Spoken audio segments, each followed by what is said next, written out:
Nice going, Joe. Great book, baby. You the man. Oh, they didn't tell him? HD Radio Digital. Nice going, Joe. We are Sports Radio 560 WQAM, Miami, Fort Lauderdale. From the makers of CSI comes a show about tackling the nastiest criminals on the planet. Wacky morning show DJs. It's FCCSI. Okay, people, we got a shock jock making scatological comments about the female anatomy. Let's roll. See the Guardians of Decency take down the purveyors of filth on FCCSI. So, if you've got big juggies, don't complain when strange men want to boink you. You guys get that? Yep, that's 3 boinks, 2 juggies, a big dangler, and a Lewinsky. Sir, we've got a case. Let's move. Okay, I'll take caller 14 for tickets to... Freeze! FCCSI! What? Me? What did I do? You're under arrest for indecency on the airwaves. Oh, come on, man. Dude, I'll tell you what. If you let me go, I'll give you a Morning Zoo t-shirt, huh? What do you say? I don't want your t-shirt, scum. I want your ass in jail. Excuse me, sir, can you say ass? Sure I can. I'm not on the radio. I'm on TV. FCCSI. Only on CBS. When we're not exposing Janet Jackson's breasts on the Super Bowl, we're exposing some really serious crimes. All right. It's 10:01 at 560 WQAM. It's a Monday. It's May 10th. George did a fabulous job last week, I'm sure. Nah. Yes, he did. Why would you say that? I don't know. I just have that feeling. I can tell. I have that sixth sense. Sick? Sixth sense, yeah. Like Gary Sarner might be in the building. Gary Sarner, I sure hope your plane don't crash on the way back to Miami from New York, okay? That would be a really bad thing, wouldn't it? To bring Gary Sarner back in little teeny tiny scratched up pieces in a box, in a bag, in a sack. Anyway. What? Good vacation, huh? I had a great vacation. It's just that I hate Gary Sarner. He's a slime hole. See, I haven't forgotten the words that we can still say. Right. No, there's a few words we can still say. About 30, man. Not too many. Anyway, got a couple of celebrity deaths. Everybody knows already Alan King died. Unless you're under the age of 100, you probably don't know who Alan King is, right? Who? Right. Oh, come on. I know who Alan King is. He was on the Ed Solomon Show 93 times, beginning way back in the 50s. Ed who? He was 76, died yesterday. Alan King, lung cancer. Smoked up a storm. He smoked, man. He was not just a chain smoker, he was smoking chains. He was like a wild man. And he's dead, 76, lung cancer. And, oh, look at that. I got Greg Reed's memo stuck in between the two celebrity deaths. You think there's an omen there? Wow. I'm going to say it again, okay, since I'm going to let it all hang out today. I really am. Good thing it's radio. I have never, ever seen a man make so many mistakes and continually come out smelling like a rose like Greg Reed. This man, he is just, oh, we're fine. Yeah. He's just, an accident waiting to happen. And in spite of him, WQAM continues, with the big numbers. And Joe Rose was a big part of that, too, I should point out. Yes, now, did you go over the hour by hour with a shower of power? I beg your pardon? With a golden, hour shower? No, seriously, did you mention those, what Joe did? I went and showed it to Joe in the numbers, too. I'm talking about on the air. Forget about what you I don't want to know what you showed to Joe. I said we were number 2 with an 8-0, and there you are. Right. But no, although Rush kicked our ass from noon to 2, I'm proud to tell you that. We were third from noon to 2. 10 to 1, or 10 to noon, we kicked serious ass. With a 9.3 share in men, 10 to noon. But noon to 2, between WCMQ-FM, FAMA, and Rush, because we have to get over to Rush to hear about how the babes are they're letting off a little steam over there in Iraq. The babes are doing all of this stuff, and it's just a little bit of fun they're having. They're letting off some steam, you know? That's the kind of crap that a lot of you people want to hear, okay? So that's where you can always find it. On that god-awful WIOD. That Glenn Drake show, man, that thing didn't do too good, did it? I didn't know. Like a 3 share, a 3-2, I think. But anyway, Joe Rose had a 5.3 in the 8 o'clock hour and in the 9 o'clock hour. Respectable. No, I wouldn't say respectable. I would say outstanding. Nice going, Joe. It would be nice if they paid you now and actually signed that contract. No, seriously, Greg Reed just continues doing everything in his power to demolish WQAM and continues, no matter how much excrement he drags us all into, continues coming out smelling like lilacs. I don't know what it is. I think he was born with a gigantic 4-leaf clover and 16 horseshoes inside his Rectum. ass, is what I think. What if you ask me. walk? Huh? So how you doing? Yeah, that's why he walks that way. I don't know about Freaky Carlos. I think he walks that way for a different reason. But anyway, mother of the Osmond family dies on Mother's Day. That's terrible, isn't it? Huh? Yeah, okay, sure, yeah. She died? Tragic. Salt Lake City, Utah. Olive Osmond, mother of Donnie and Marie Osmond and all those other members of the performing family, died yesterday. A family spokesman said she was 79. She died of complications from a massive stroke. Oh, and by the way, how about Jeb Bush and what's her name there? They can't. This court said can't keep those tubes going. Terry Schiavo. Poor Terry Schiavo. Terry's Law. And Jeb says if necessary, he'll take it all the way to the Supreme Court. That is after he makes sure that Disney won't make that Michael Moore movie, even though somebody else is going to make it. Well, it's made. No, I mean they're going to release it. Distributed, yeah. I know that. In fact, it's going to win the thing at the Cannes Film Festival again. It's in a can, is what you're trying to say. And from what I'm hearing about Jeb, well, back in the day I might say something about that, but I better not say it right now. Anyway, she died of complications from a massive stroke she suffered more than 2 years ago. Family members were at her side on Mother's Day. That's just not the time to die. She died? She was born in Idaho 1925, married George Osmond in 1944. Wait till you hear these numbers, man. They were busy. Oh, I know. The couple had 9 children, 55 grandchildren, and 22 great-grandchildren. How do you like that? Oh, my God. Wow. Oh. And now Olive Osmond is dead. Never heard of her before. She must have stayed way in the background. Huh? Heard of Olive Oil. Right, and Popeye, but never heard of no Olive Osmond before. But she's dead, and so is Alan King. Rest in peace.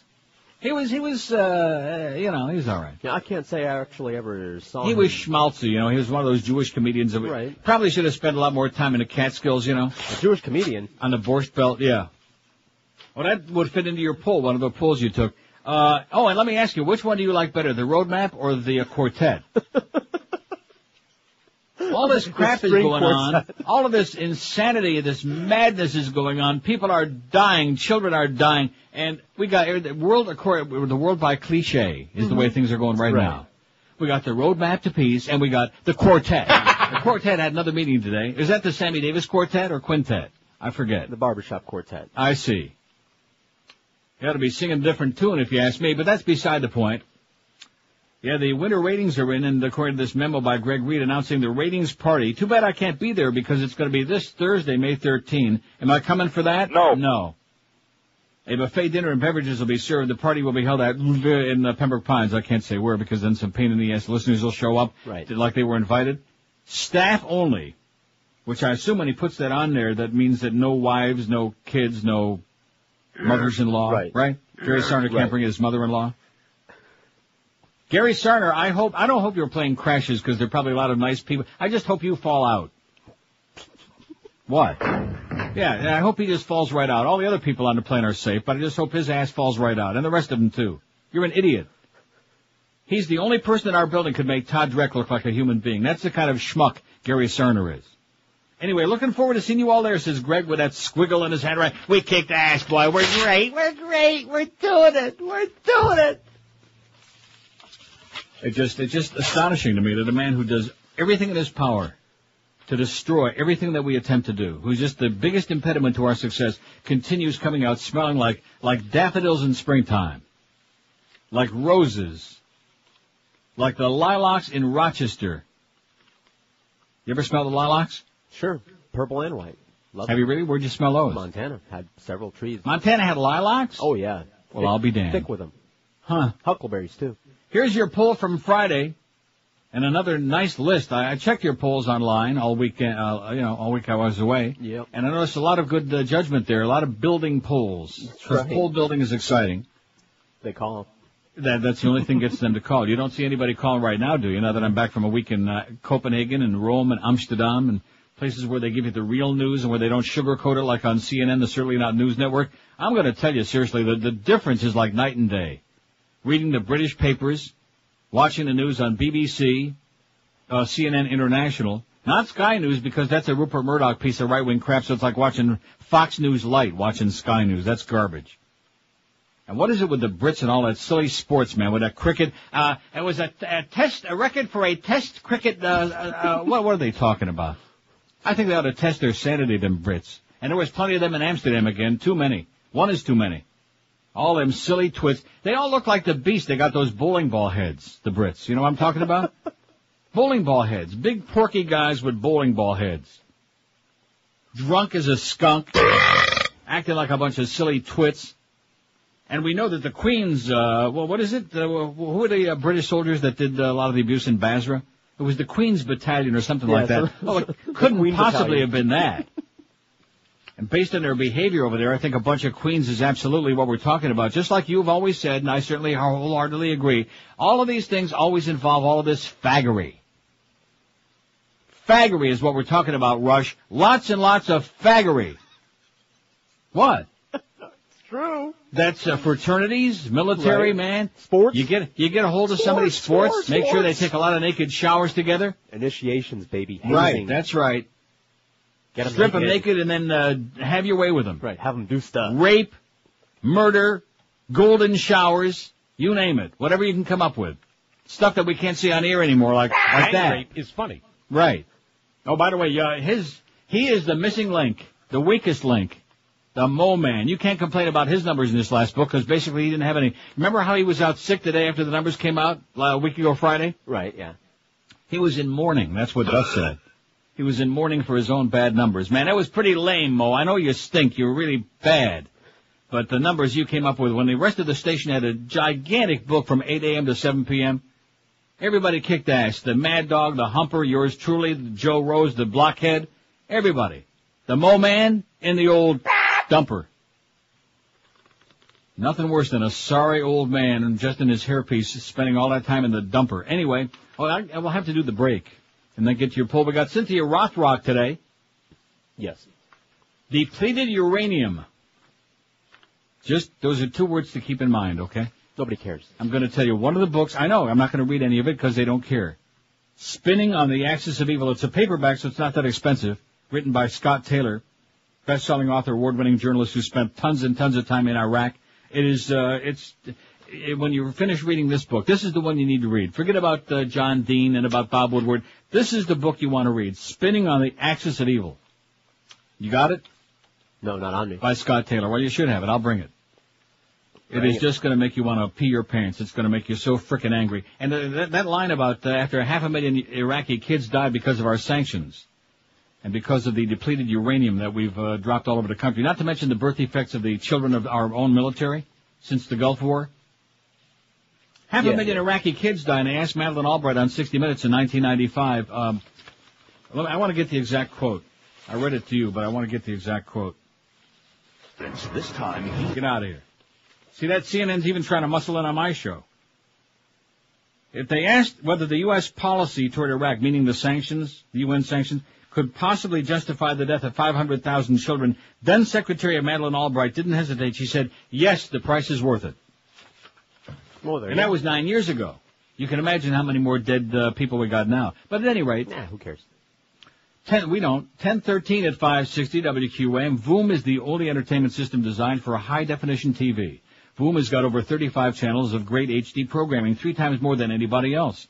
Voom has exclusive HD channels of movies, sports, music, and news not available on cable or satellite, maybe like Real News. Voom has got your favorite cable networks like MTV, ESPN, and CNN, proving nothing's perfect. Voom has got your favorite local channels, too, in both high definition and standard definition. Voom has got over 100 channels of great entertainment waiting for you, and they deliver the best picture on earth like you've never seen in your life. If you want details, call them toll-free, 1-866-848-8666, or visit Voom.com, V-O-O-M, for a limited-time offer. They offer you free installation, no upfront cost, no long-term commitment. Better get Vooming because this offer ends May 31st. Call toll-free for all the details. Call 1-866-848-8666, or check them out online at Voom.com. We're Sports Radio 560 QAM. Neil Rogers got. On the next episode of The Shield, Geldy Geldstein stars as Vic Mackey. I got nothing to say to you, Madam. You're a bad man. A very bad man. I'm gonna burn your face on the stove here. Tension mounts when Geldy faces off with Captain Mo. Are those pictures I saw of you doing the guy there? Yeah, that's right. And I want to keep it under wraps, see? Okay. I don't want nobody knowing what went on there. Could mean my career. Your secret is safe with me. Good. Get out of here.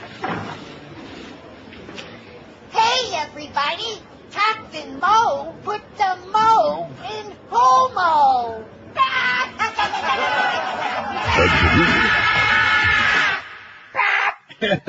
Oh.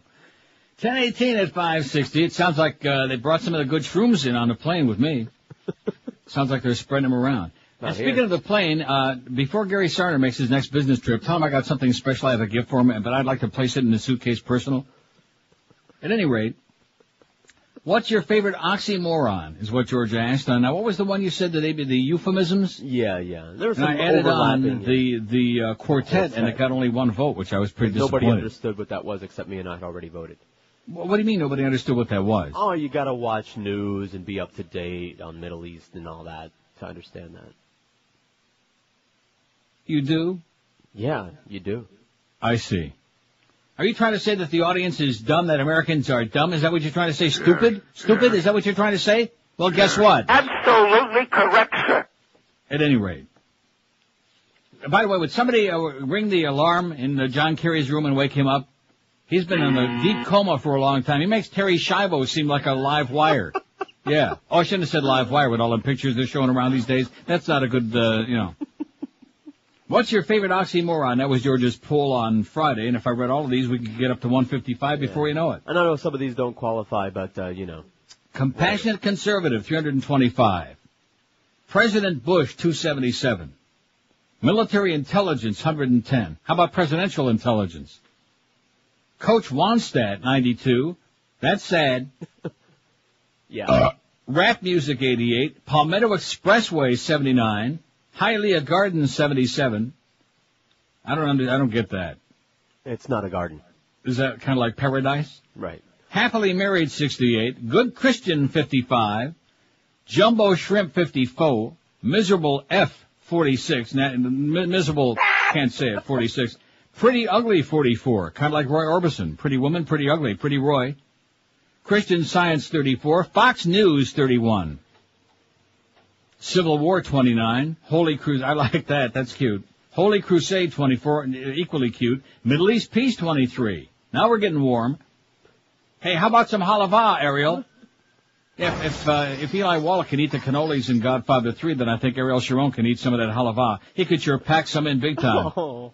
Friendly Fire, 20. Dodge Ram, 18. Airline Customer Service, 18. Non-alcoholic beer, 18.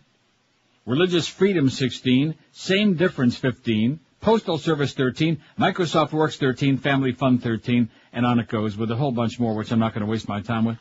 Defensive Strike didn't get any. No. Rolling Stop didn't get any. Well, there were some. I think that's good. I think that's good. You don't like that, Rolling Stop? No, I liked it a lot, but, there were better choices on there. I see. Express Lane, 7. Fast Access DSL, 7. I didn't add that. That was somebody else called that in. Who put that on there? Somebody else. Some idiot? You're not picking on Eric again, are you not? Not me, no. Did he do that? No. Well, who did it? Josh didn't do it. The spelling? Or are you talking about controlled chaos? Where I don't see where that is. Right. Oh, KAOS. Yeah, I see. That was Josh. I told him to leave it. He's throwing me under the bus there. KAOS. He just passed his 21st birthday, ladies and gentlemen. He still can't spell Schmidt. How do you like that? And he better not say it. At any rate, we have the lovely, what's her name? Cynthia Rothrock on here today. I have no idea who she is. She does martial arts movies. She's a martial artist. I got her bio here. I'm on top of this. Just because I've been on vacation a week, you think I forgot how this thing works? How we kill another couple of good minutes here? She's the Look at this. It's almost 10:30 already. Haven't taken one call yet. And of course, we don't have any because we have no tickets to give away for some stupid ball game. I'm thinking very seriously about this. I mulled it over. I spent a few seconds About 30, man. on my vacation thinking about, whether I don't want to keep taking these polls where we make a list, and I commend you for doing it because it's the easy way out and it's a smart way to do it. And I did that the whole last week before vacation. I was just killing time. I'm not going to lie to you. Just get the hell out of here. That's what it's all about. Right.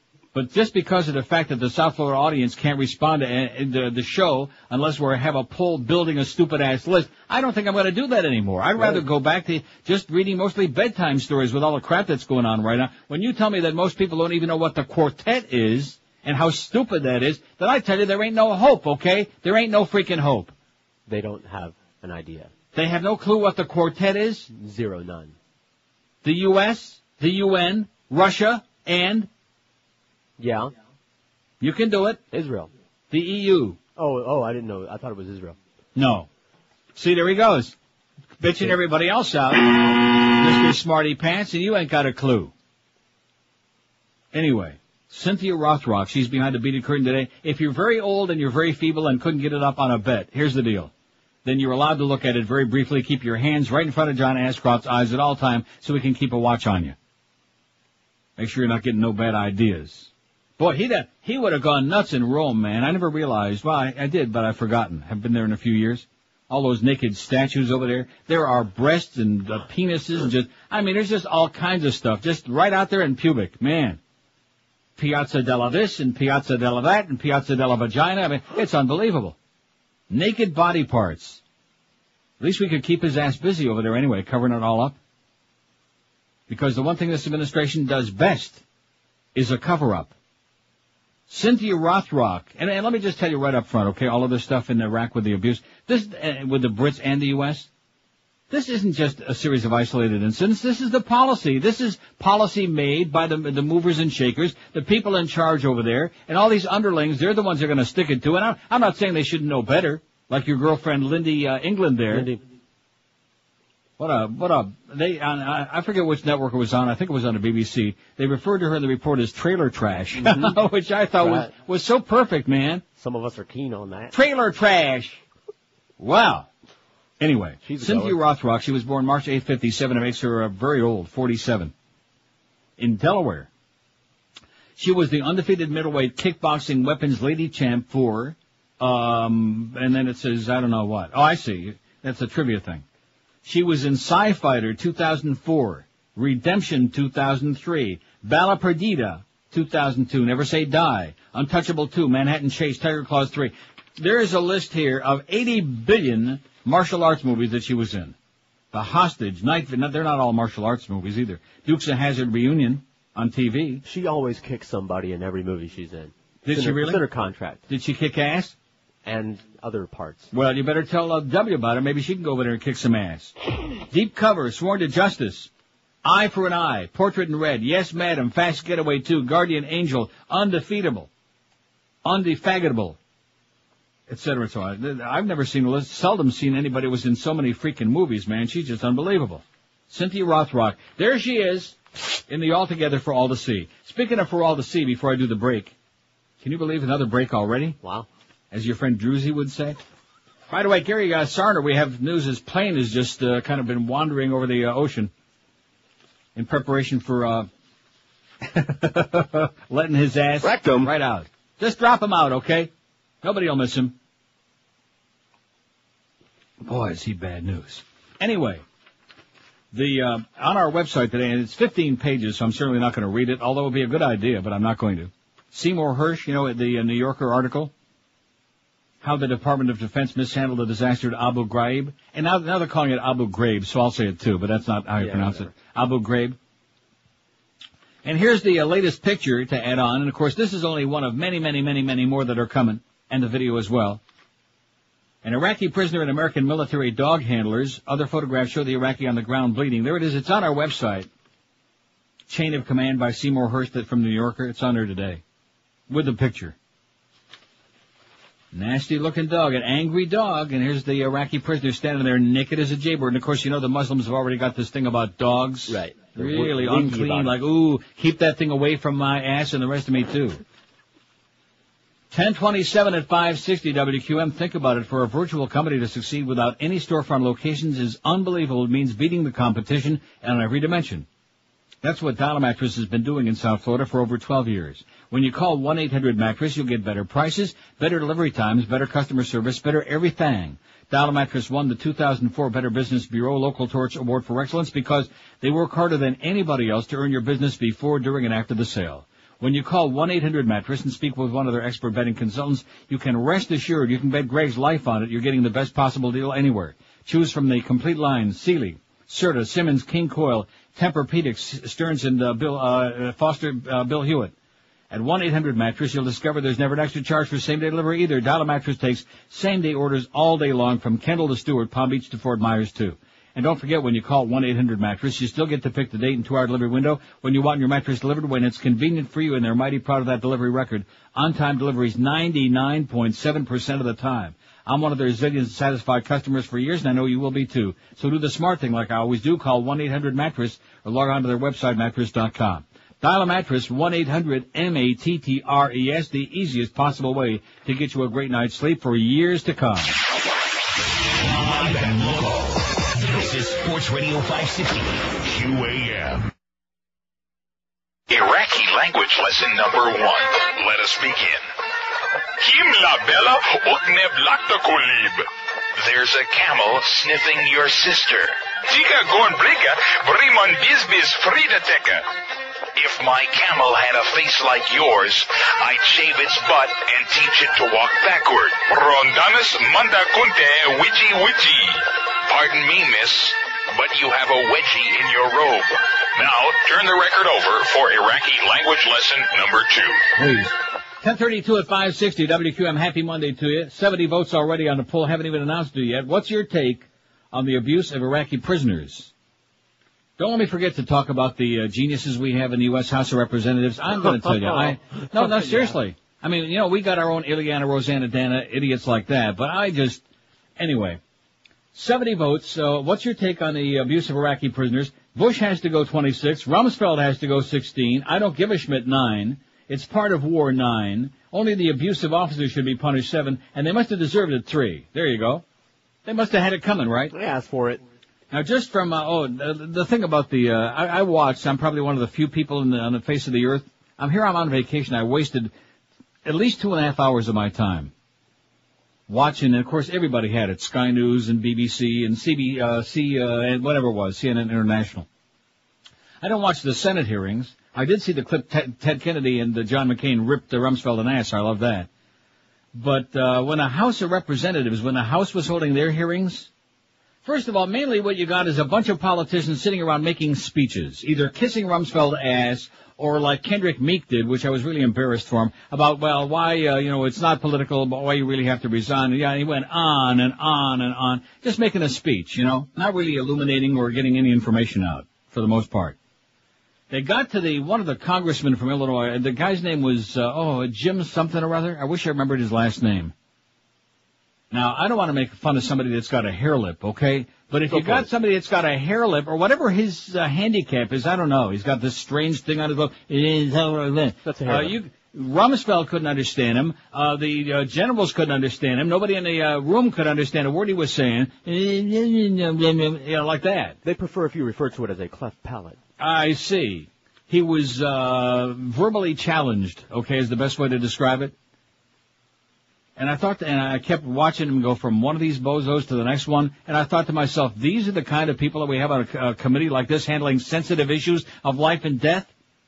Holy moly, and you wonder. Now I see on the news today, more Democrats calling for Rumsfeld to resign, so I guess they must have taken some Wheatina or something over the weekend, and they're butching up just a little bit. I'm going to say the same thing that I've always said to you, because, there are people accuse me of being partisan, which, I do have my predilections. Your leanings? Yeah, but the fact of the matter is you got two really crap political parties in the USA. One is bad and the other one is just dangerous and bad. You don't have, how many good politicians can you name with balls who really so you say Ted Kennedy and John McCain really did a good job there on Friday. Name me some other ones. I'm done. You're done. Yeah. That's the end of that list. Maybe Charlie Rangel, but he wasn't on that committee, unfortunately. I'd love to see him rip Rumsfeld an ass. Because Rumsfeld's lying through his teeth. The whole deal behind this thing is they knew about this for months, both the Brits and the U.S. It was military policy, and the only thing that they got egg on their face about, just like the Bushmeister, is that all these pictures are available now. See, these things are supposed to go on, but pictures, oh no. Oh my God. Right. Pictures are the kind of atrocities that go on at a routine basis. I'm just going to read a few short paragraphs. Chain of Command by Seymour M. Hirsch. Well, we'll take one quick call first. I know it'll be good. WQAM, hello. Henry Waxman from California has a pair. He can't do anything because he's he's good. minority. He's good. You're right. Okay, thank you. There you go. He's chronic, but he's a good guy. No, and he came up with a good name. No, Henry Waxman's good. He's got that bald head and that funny little mustache, but he's a good guy. In his devastating report on conditions at Abu Ghraib prison in Iraq, Major General Antonio M. Taguba singled out only 3 military men for praise. One of them, Master-at-Arms William J. Kimbrough, a Navy dog handler, should be commended, Taguba wrote, because he knew his duties and refused to participate in improper interrogations despite significant pressure from the MI, military intelligence personnel at Abu Ghraib. Elsewhere in the report, it became clear what Kimbrough would not do. American soldiers, Taguba said, used military working dogs to frighten and intimidate detainees with threats of attack, and in one instance actually biting a detainee.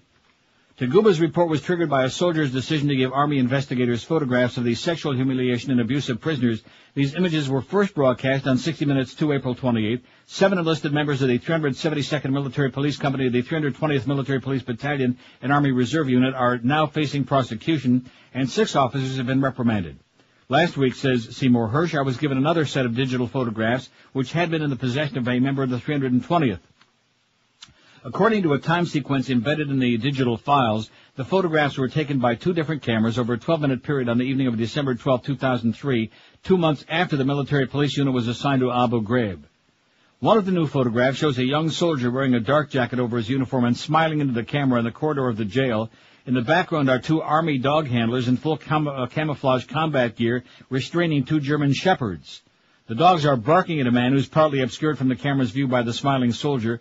Another image shows that the man, an Iraqi prisoner, is naked. His hands are clasped behind his neck, and he's leaning against the door to his cell, contorted with terror as the dogs bark a few feet away. Other photographs show the dogs straining at their leashes and snarling at the prisoner. In another taken a few minutes later, the Iraqi is lying on the ground, writhing in pain, with a soldier sitting on top of him, knee pressed to his back. Blood is streaming from the inmate's leg. Another photograph is a close-up of the naked prisoner from his waist to his ankles, lying on the floor. On his right thigh is what appears to be a bite or deep scratch. There's another larger wound on his left leg, covered in blood. And it goes on at great length. Now, I will say this. There was one Republican member of the House Committee that did the interrogation on Friday. I wish I knew what his name was. Kind of a blonde-haired guy. Did you see any of it? Right. No, I know who he is. They were showing clips. He was great. And he said to me, he was talking to Rumsfeld, he said to Rumsfeld, he said, you people talked me into voting to send all these young people over there. We've had over 700 of these people die, including, I guess, one in his district. He mentioned the name. Sent these people over there to die. I'd like to know what we're still doing there. What are they dying for? And he made a great little speech there, but of course Rumsfeld was busy looking off into space. So you had about, 4 or 5 people with some real balls there, and the rest of it was just window dressing and a lot of speech making, like the Republican chairman of that committee. My God, he did everything but go up there and kiss Rumsfeld on both cheeks, and I'm not talking about the ones on his face either. And then at the end of that whole proceeding, here's the Duke. Not the Duke you're thinking of. Here's Duke Cunningham. What? Sounds like a basketball player or something. Duke Cunningham. Who the hell is Duke Cunningham? And he's been sitting there all day long. Some old grizzled up guy, looked like John Wayne in drag, with big old glasses on. And he's telling us about his exploits in the military and about how proud he is of Secretary Rumsfeld. And all he knows, all them men would follow him right over the hill to hell if necessary because he's such a great guy. And he just made a little stupid speech. Was he a member of the committee? No. Did he have any business really being there? No. Did he ask any questions? No. Did it add anything to our understanding of what all those atrocities was all about? No. No. But it was nice window dressing, It was a good photo op. Have the Duke. I'm sorry you missed Duke Cunningham. Oh, well. Old Duke. He's a good grizzled old boy. 20 before 11, of course, that thing about was on last night on 60 Minutes again, about My Lai. And about the Saudis, those barbarian lying bastards in Saudi Arabia. Mm-hmm. I'm going to tell you again right now, and you can laugh all you want. 1973, that's when we had the chance. We were too busy bogged down with Watergate. That's when we had the big chance. The original Arab oil embargo. By the way, gas prices just soaring. I'll get to that story momentarily. Up another dime. Happy about that? Thank you, Mr. President, for those low gas prices. Anyway, we'll get to that. Just tell me to calm down. No. Too bad I didn't bring back some of them good magic shrooms. Why didn't you? 19 before 11 at 560 WQAM. Let me tell you right now about the financial group. You know, you've heard me talk about them and their incredible Only One Mortgage program with an unbeatable 1.25% rate for the purchase or refinance of your home. 1.25%. That's just $334 a month if you have a $100,000 loan. Just $668 a month if you're having a $200,000 loan, if you're having a breakdown. Now they're advertising on TV. They're all over the radio. This program has everybody talking because the Only One Mortgage makes it possible, and the only ones who make it possible for you available are the financial group. So refinance your current home, get money for renovations, move to another home, and never pay fees or closing costs again. Zero closing costs, zero credit bureau fees, zero application fees, zero discounted points, zero everything. This is for real. It's the EMIS. So just call Financial Group toll free, 1-866-395-LEND to get all the details. That's 1-866-395-LEND, the Only One Mortgage. It's the only mortgage you'll ever need. They're an equal housing lender. Credit restrictions apply. 4.25 APR. Rates subject to change monthly. Live and local. We're Sports Radio 560 QAM. And we're talking hardball on 560 WQAM. Call me, homie, right here at 567-HO-HO. Oh, 56, call me, homie. Let's be talking to Steve in Miami. Steve, you're with me, Warren Kamati. Well, Crow, what do the Marlins have to do to win the World Series this year? Oh, that's an easy one, Steve. They got to swing the bat, hit the ball, pitch some strikes. Remember, the game of baseball is 50% hitting. That's almost half. 50% fielding, 50% pitching, and 25% managing. But, Crow, that's 175%. What? Don't you be questioning me. Would you be ignorant? Be what? Ignorant. Ignorant, I said. You be ignorant. Well, no, I'm not ignorant. Boy, I played professional baseball in a third world country against men half my size. Did you? Well, actually, I played and... Are you gonna... Call me, homie. I'm the Crow. Out at Gate G. Elemental P. 14 to 11 at 560. We got the Mad Dog at 2. The Humper, the Hebrew Hammer at 4 from Shula Steak 2 in Miami Lakes. 4 till 7. No ball game today, so we got like a clean slate. Well, except for the fact we got... Nothing's perfect. 7 o'clock, Hurricane Hotline, such as it is. Then 8 o'clock, we got 2 hours of the big Eddie K at 10 o'clock, and then that's it. That's all you need to know till Joe comes on 8 o'clock in the morning, Joe Rose. Wouldn't you agree? Yeah, that's all you got to know is Joe. So all you got to know is what's after Mo, which starts with Joe. 185 votes. What's your take on the abuse of Iraqi prisoners? We got that whole Seymour Hersh article on our website, Chain of Command. I might just read the whole thing, you know? What? I like that. Yeah, but you see, you don't get any diaries. That's the problem. They're concerned about ratings. They're all concerned about ratings, and we got to keep pandering to a bunch of silly people like that. I don't really care, quite frankly, about silly people anymore. You know what? I've just taken this turn in the road. I've come to that fork in the road in my life. Fork in the road. And I've decided to myself, fork it, is what I've decided. You know? Yeah. What? Don't be dumping that now. If you tell me he dumped that, I'm going to get up and walk out here and go to them watching TV. You didn't dump that, did you? No, that's good comedy. Well, there you go. It's comedy? Jesus, boy, I wish I had 85,000 like you guys. One of 85,000 apiece. We'd have a 50 share. Easy. Anyway, fax you back this thing for Clarence. Thanks a lot, Clarence. You're the best when it comes to them checks. Anything else? Worthless. That was a raspberry. I just want to keep you on your toes, okay? Keep you right on the edge of that. I had a dream. You know I have dreams at different times of the night? Sure. And late in the sleep process, which I slept like crazy because I'm doing the, switching over the time, from European time. So I went to bed about 9 o'clock last night, which was the equivalent of 3 in the morning Europe time, and I slept till 7:15 this morning, my regular time, which is amazing, but I slept right on through like a rock. And right toward the end of my sleep cycle, I had this dream that I'm on the air doing this show, and sitting in that, where you are now, in a room configured obviously much different, much wider, is this long, long table. And there are about 100 different guys, punks, sitting at the table, and each one has a yellow button in front of them. Yeah. A yellow dump button in front of them. Now, the audience won't get as big of a charge out of that as we do, because, but under the recent circumstances, with all the bleeping stuff going on, I thought it was kind of amusing myself. Hey, Josh dumped me last week. Did he really? Yeah. Where'd he dump you off? Side of the road. Wow, what did you say? Give me a clue. Masturbate. Well, and he dumped that? No, there was a context thing that there was a judgment call about, and that's like, whatever, who might argue with him? Well, I see the Iraqis, that's one of the things. Now, I'm glad you mentioned that, because getting back to this Iraq business going on, all the abuse, this insanity, as we've discussed so many times on the air, it always comes back to faggery. Always. Yeah. The fraternity, I mentioned this before, the fraternities, the sports guys, the initiations, the hockey hazing story that we had, all of this stuff, and certainly the military. And when you get a hold of other people and you have complete power over them, now what was it on, was it the 60 Minutes thing, or was it on Dateline last night? Which one? Where they had where they had the segment about the experiment that they did with the people, and they gave them complete power over, huh? That was Dateline. Yeah, I saw that. And it's a pretty scary thing, because it almost always seems to involve a great deal of faggery, stripping the other people naked, making them humiliate and degrade themselves, abusing them, raping, and in fact part of this, the thing with the Brits now is raping young boys in Basra. Lovely. Of course it's a Brit thing, you see. Wow. Yeah. They've been at that a while. You know, them Philly Brits. Yeah. What's your take on the abuse of Iraq prisoners is our question today. 214 votes. Bush has to go 90. Rumsfeld has to go 47. It's part of war, 24. Sure, it's just boys will be boys and girls will be girls. They're having a good time. That's what Rush says. Rush says the babes are doing it. They're just having a good time over there, okay? The babes are doing it. They're stripping them. They're beating them. They're raping them.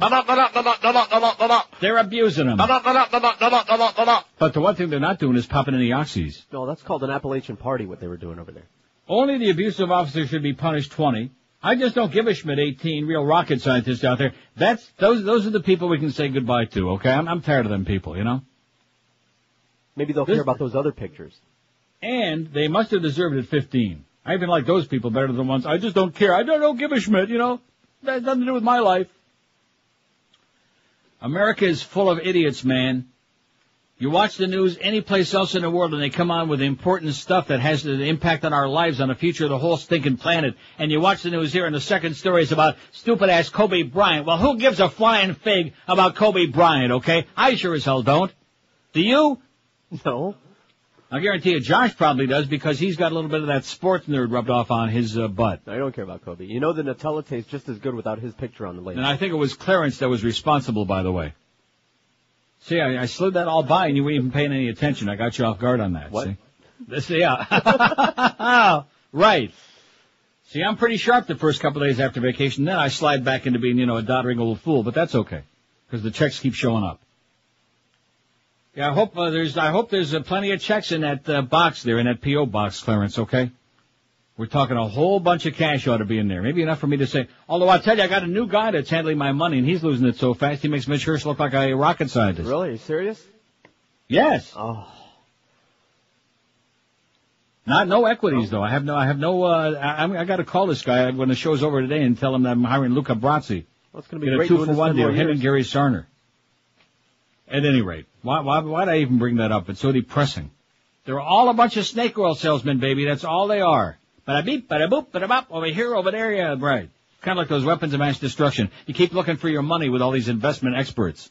Oh, it must be over here under the table. So it's under the sofa. Somewhere is some of your cash.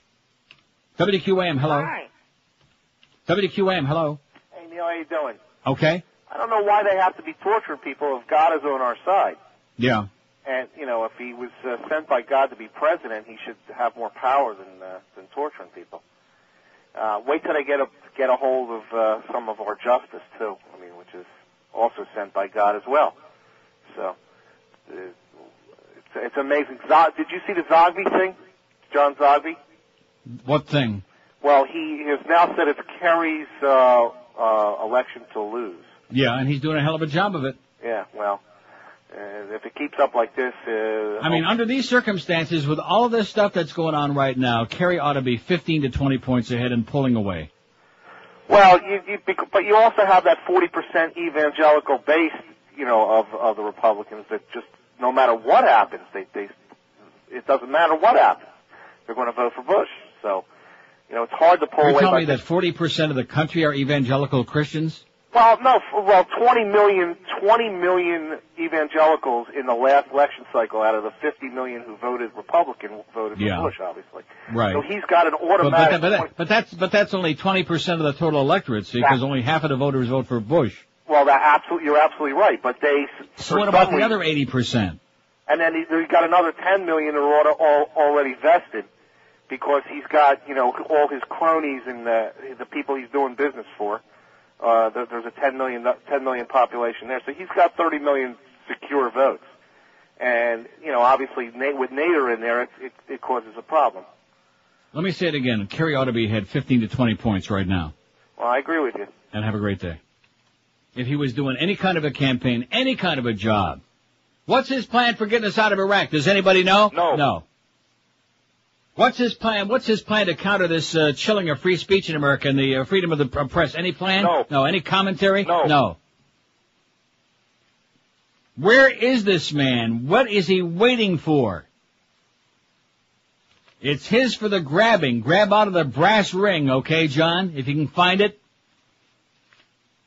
He's a fuzzy, pathetic, sad loser. Excuse me for telling the truth, but that's my perception of John Kerry right now. Now, maybe he's going to morph again. He keeps, all these guys, they morph from one thing into another, like by magic.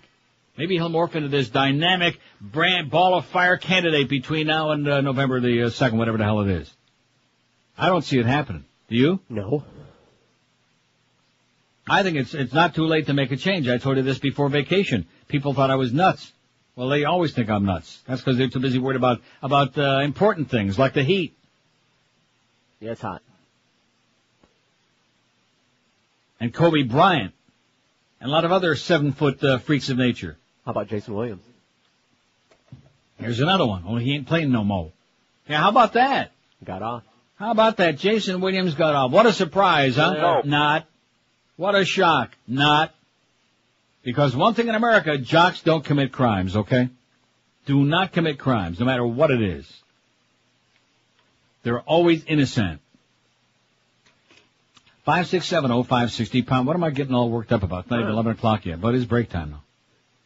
All whipped up into a frenzy. Nobody cares. They're trying to tell me they don't care. Don't start with that bedtime story stuff, Neil. You just had a nice book there. You want to keep those numbers up. I don't care about the frickin' numbers. How do you like that, okay? Play some fart sounds. I've been doing this too long to worry about stupid-ass numbers. And watching those rush numbers on there tells me all I need to know. Between the CMQ numbers and the rush numbers, that tells me that the more you lie to the people and the more bullcrap that you dispense, the more they just want to lap it up. And there's plenty there for the lapping every day from noon to 3, man, right there on the, just slightly to our right. About 6,000 yards to our right. 10:57 at 560 WQAM. Is your company suffering from regulations and increased labor costs? Let Oasis Outsourcing help when it comes to the people side of your business. Payroll administration, Fortune 500 company employee benefits, human resource services, and risk management are just a few of the services Oasis Outsourcing can cover to help your business be more profitable and make you some big cash. Call Oasis Outsourcing today for a free evaluation. Call 1-866-OASIS. That's 1-866-286-2747. With more than 60,000 employees worldwide, Oasis Outsourcing understands the many facets of human resource management. Outsourcing is being recognized by firms large and small as a powerful management choice, which lets you focus on your core business while leaving the operational details to the folks at Oasis Outsourcing. Let them make your business lots more profitable. If you want a free evaluation, call that toll-free number. There's no obligation. Call 1-866-OASIS. That's 1-866-286-2747 for Oasis Outsourcing. Live and local. This is Sports Radio 560. QAM. Were you drudge packing? New on Bravo. It's the makeover show where 5 gay women show one straight woman how to act like a straight man. Queer pal for the straight gal. When it comes to fashion, I got one word for you. Flannel. Flannel? Why flannel? 'Cause men are pigs. What's that got to do with flannel? Nothing. Say, you're a pretty little thing. Thanks. The Flab Five are an elite team of overweight lesbians in bib overalls and crew cuts, and each is an expert in a different aspect of the butch lifestyle. Transportation? I got 2 words for you. Harley Davidson. But I don't really Say, you are a pretty little thing. You want to ride?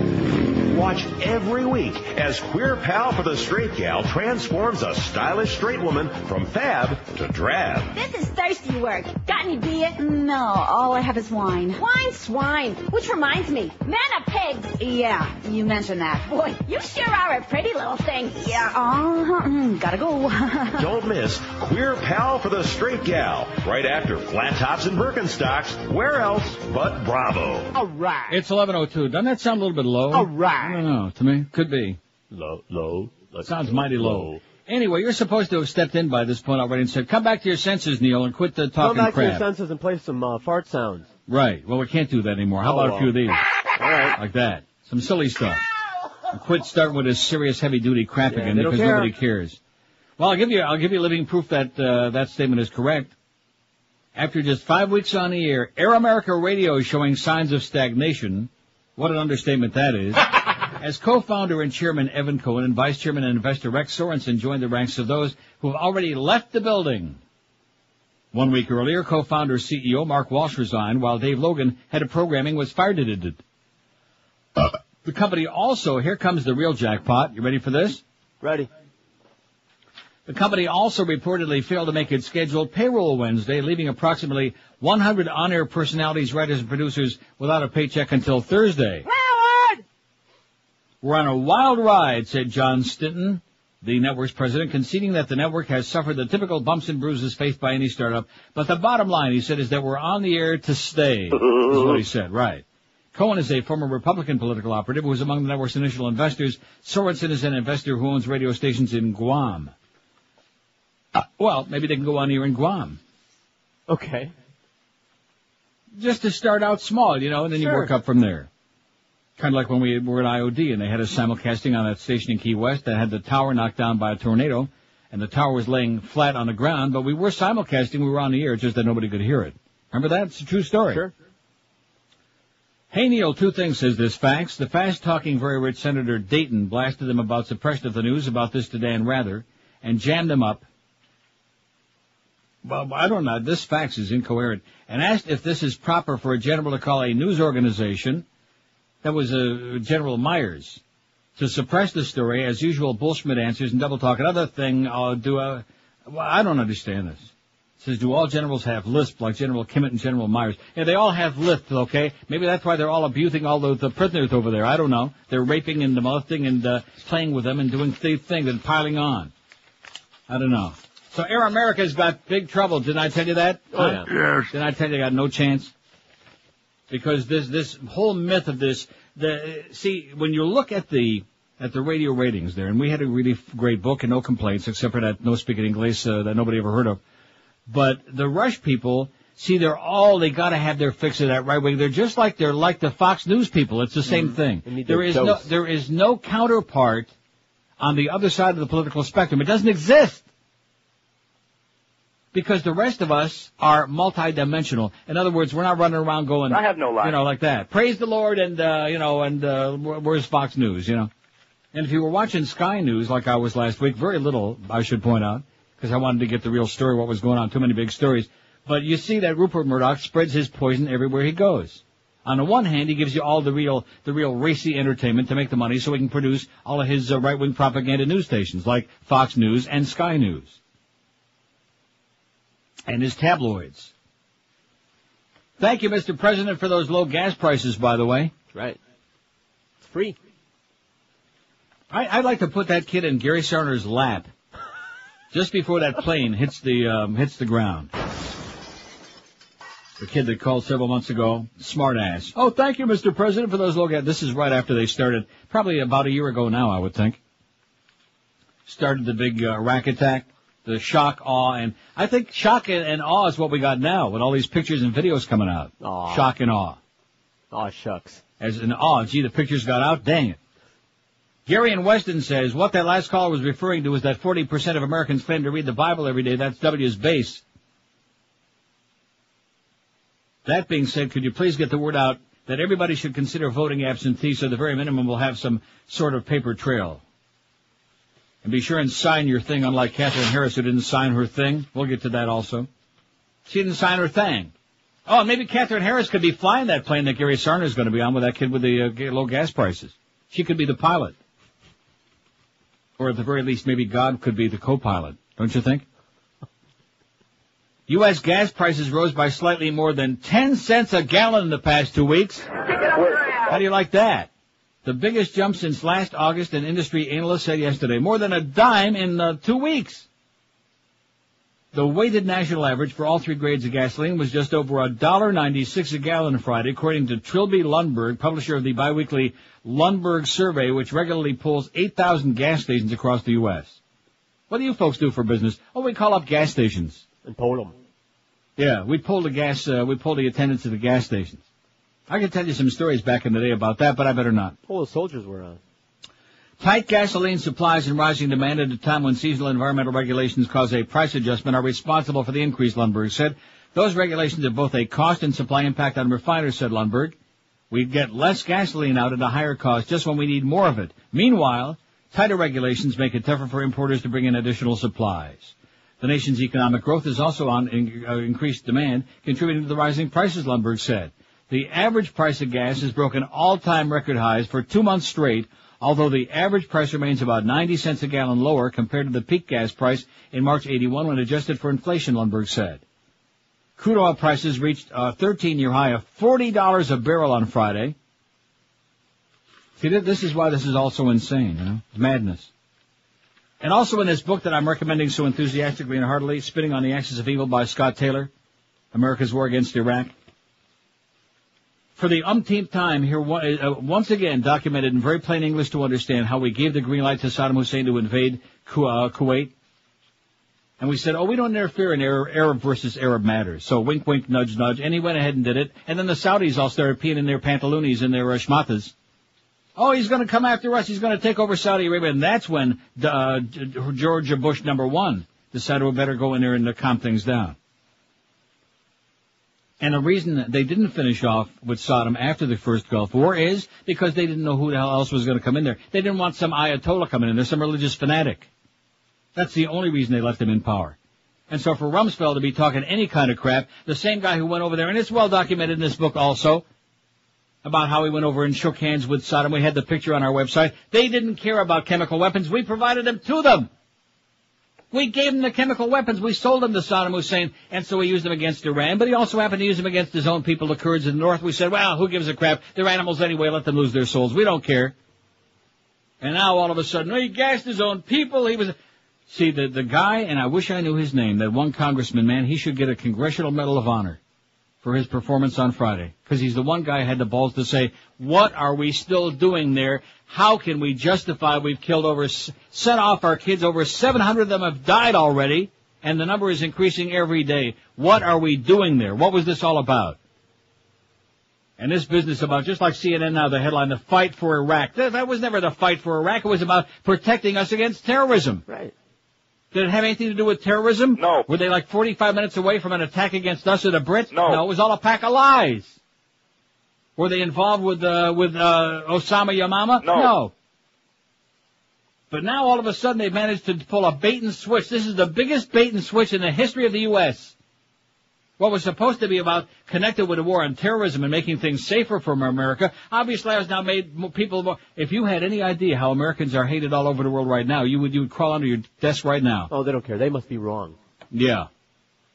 I'm talking about hated, despised. Probably Americans are hated in the world right now more than at any time in the history of the human race, history of this country. We're the new Nazis. And we can thank W for that. At the same time, we're thanking him for those record high gas prices. Nice going, W. You moron, you simpleton, you idiot, you. How's that poll looking? What's your take on the abuse of Iraqi prisoners? Bush has to go 147. See, I shouldn't have put that on there because that's a given. 341 with this crowd. Rumsfeld has to go 68. Only the abusive officer should be punished 46. It's part of war 37. I just don't give a Schmidt 26, 7.6% of those people who want to hear 4 hours of that. And they must have deserved it 17. Yeah, they had it coming. Right? Yeah. Bunch of infidels. Right, ragheads. 12 minutes after 11 at 560 WQAM. Voom is the only entertainment system designed for high-definition TV. Voom has got over 35 channels of high-definition programming. That's 3 times more than anybody else. Voom has exclusive HD channels of movies, sports, music, and news not available on cable or satellite. Voom has your favorite cable networks like MTV, ESPN, and CNN. Voom has your favorite local channels, both in high definition and standard definition, too. They've got over 100 channels of great entertainment waiting for you. Voom delivers the best picture on earth like you've never seen before. If you want details on this great offer they're making you right now, call toll-free 1-866-848-8666 or visit their website, voom.com, for a limited-time offer. Free installation, no upfront cost, no long-term commitment. Better get Vooming because this offer ends May 31. Here's the toll-free number to check this out. Call 1-866-848-8666 or visit them on the web at Voom, V-O-O-M, Voom.com. Live and local. This is Sports Radio 560. QAM. Little hybrid hardly burns when he burns and he gets. Gonna save lots of cash. Well, my new car has a battery cell, so I can tell those A-Rats to go to hell. Just listen up, all of you OPEC chumps. I'm gonna flip the bird as I drive past the pumps. With my little hybrid, I won't buy as much. My little hybrid, gonna save lots of cash. Just a little hybrid with 2 kinds of power. Who cares, it only goes 30 miles an hour. Now a gallon of gas costs $2.50, and that's why I traded in my SUV for a little hybrid. Hardly burns any. My little hybrid, just go unpassed. She's my little hybrid, gonna save lots of cash. My little hybrid hardly burns any gas. Thanks, Mr. President, for those low gas prices. You're the best. It's 11:17 at 560 WQAM. Here's a fax that says George W. is having the soldiers look everywhere for WMDs. That's why the prisoners are naked and bent over. Never thought about that. They might be hiding them in there, you know it? Rectum. Yeah. Something to think about. For just a second there, I thought you just maybe were under the counter. A cough drop. You were doing what? Reaching for a cough drop. Oh, I see. Don't tell me that they got those allergies and all that crap in the vents and everything in there again. No, just have a frog. It says, I think we should bend GW and Rummy over and look deep for some brains. I'm sure that they're somewhere. I heard from good sources in Nigeria that they brought back some brown cake brains on the black market. How do you like that? It says, Tom, P.S. George has to go. It says he sucks on radio. And he underlines radio. Now, maybe you'd be good on TV, but on radio you suck, he said. Well, we'll see. Well, at least, no, the good thing is you can't see. If you did that on TV, you could see it, and then you'd be in big trouble all over again. We'd have all kinds of tourists. Then Sean, who's usually a very good faxer here, sends, I don't know what that is. Crap. Can't always be good, Sean. Okay, nice try, but that, your weakest fax ever. I don't know what that is. 5670560, pound 560 on the AT&T and Verizon wireless line. What about those Marlins? Oh! That's our topic today. What about those Marlins, huh? Aren't they kicking some... They're not doing too well right now. They're having some problems. Place. I beg your pardon? Still in first place. Yeah, because they're in a crap division, okay? Because everybody else is about like under 500. Everybody else blows. They're in a crappy division? The way the teams are playing, that is correct, sir. They're in a crap division. In fact, let me get my... it's in the other room.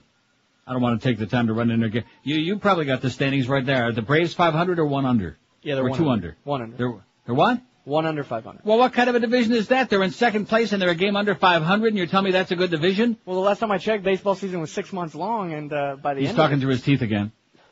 That's all right. It's a sound. What's your take on the abuse of Iraqi prisoners? That's our poll question today. 374 votes. There ought to be 55,000 votes on there. People ought to be foaming at the mouth. They don't give a flying crap. You're right. Let's go back to that again. See, it took me an hour and 20 minutes, and then I finally came back to my senses.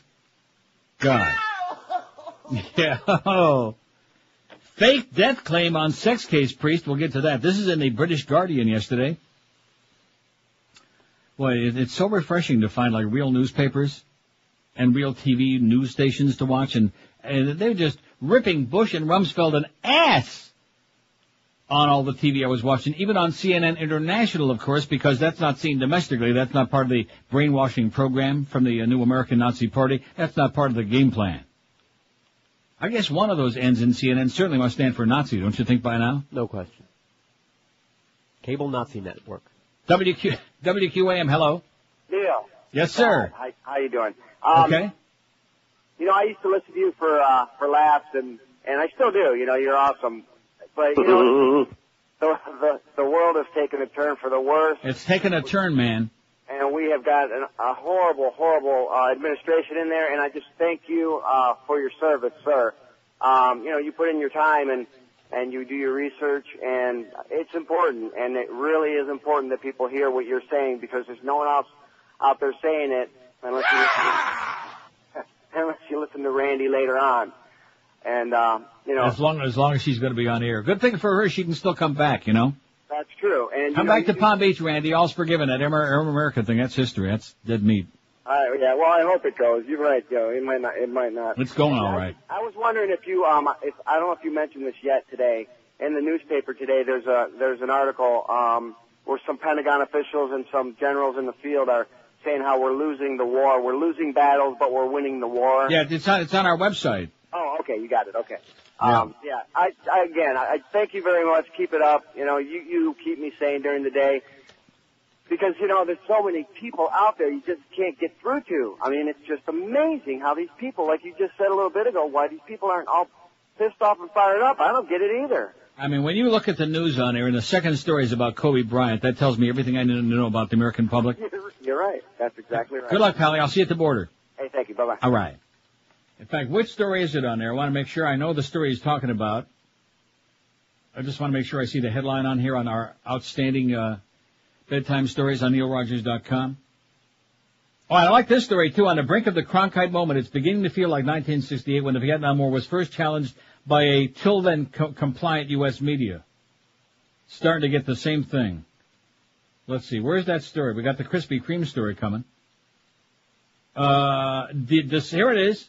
Dissension grows in senior ranks on war strategy. U.S. may be winning battles in Iraq, but losing the war, some officers say. There it is, by Thomas E.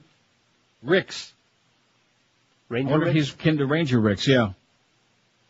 He said he's flipping it. Deep divisions are emerging at the top of the U.S. military over the course of the occupation of Iraq, with some senior officers beginning to say that the U.S. faces the prospect of casualties for years without achieving the goal of establishing a free and democratic Iraq. And you'll notice, I should point out, in recent days they're saying, oh, we don't want an American democracy anyway. They never wanted that in the first place. We want an Iraqi democracy, which is really what they're saying is a theocracy is what they really want. Mm-hmm. They don't want any part of this. It's not their culture. And I can't emphasize enough. Please, pretty please, I'm begging you. If you read just one book, and most of you won't read a book, but $22 Canadian. Oh, good luck. They won't spend that. Spinning on the Axis of Evil, America's War Against Iraq by Scott Taylor. He doesn't pull any punches here. He doesn't on one side or the other side. It's not politically partisan. He rips Clinton an ass. He rips Madeleine Albright an ass. He rips Colin Powell an ass. Bush, Rumsfeld, all of them an ass. Tells you exactly what's been going on over there for a long, long time. The Reagan people. The real evildoers. And we're stuck in the middle of all of this. How the hell can we still be there? And how can John Kerry not have any kind of a plan to get us the hell out? That's what I'd like to know. Of course, somebody would say, well, he didn't get us in there in the first place. Sure he did. He was one of the participants. Right. He was one of the enablers. And now he's saying, well, we're still going to have to be there for, I say Dennis Kucinich for president, man. Just because he's got a crappy hairpiece. We'll send him to Chuck Alfieri. I'll pay for it. How's that? In fact, Charlie's such a good guy, he'll probably trade it out. Is it too late to get Dean back? Get who back? Yeah, him. Didn't I say that like 10 days ago? Yeah. Can we say it again? Well, I'll say it again. Let's get back Howard Dean. I'm gonna say it again, and I'm not a conspiratorial. I'm not always screaming about the Bilderbergers and the Illuminati and the Trilateral Commission. But there's a group of people who decide who's gonna make it and who doesn't. And if you think it's the people that vote, you're dreaming, man. I got some real cheap land decided in my backyard. Some old dog droppings. Because somewhere along the line it was decided that Howard Dean was just a little bit too independent. He wasn't one of those people that they could manipulate. And so they just, overnight, they turned him into a jackass. They just, oh, look at this, he's screaming. They manipulated that video, and the audio from it. They brought back that old crap again about the Iowa caucus, when he talked about caucuses are garbage and the stuff from years back. Just like now, this desperation with Kerry in the middle. What the hell does that have to do with anything? And then I want to scream when I read these letters like in Time magazine about from these grizzled military lunatics, from these brainwashed idiots. Well, Hanoi Jane and people like Kerry during Vietnam, they took away the morale from the troops. Yeah, well, too bad we couldn't have kept the morale up, so we could have kept them there another 10 years and brought home another 58,000 kids in body bags. That would have been smart. So we could have fought off that Red Menace. Dennis the Red Menace? Dennis the Red Menace. Right. Venus the Red Menace. Careful. Venus. Yeah. Rhymes with penis. We can still say penis. I got news for you. If your friend Lindy England there can be pointing at penises and Iraqi prisoners there, we can still say penis on here. How do you like that? Huh? All right. We can still say rectum and penis, and that's about it. And after that, dummy up. Speaking of dummy, how's Todd Dreck doing? Haven't seen him in a long time. Well, I'm stalling because I got the wrong piece of copy. You know how that goes. Sure. Well, we had that little problem with Gary Sarner this morning, who's in New York, and we certainly hope that his plane makes it safely back on his return to South Florida. Or not, as the case may be. Isn't that a little bit harsh on my part, don't you think? Oh, I'm sorry, I was spaced off. But I do mean it. With every ounce of energy in my body, I do mean it. I'll be praying.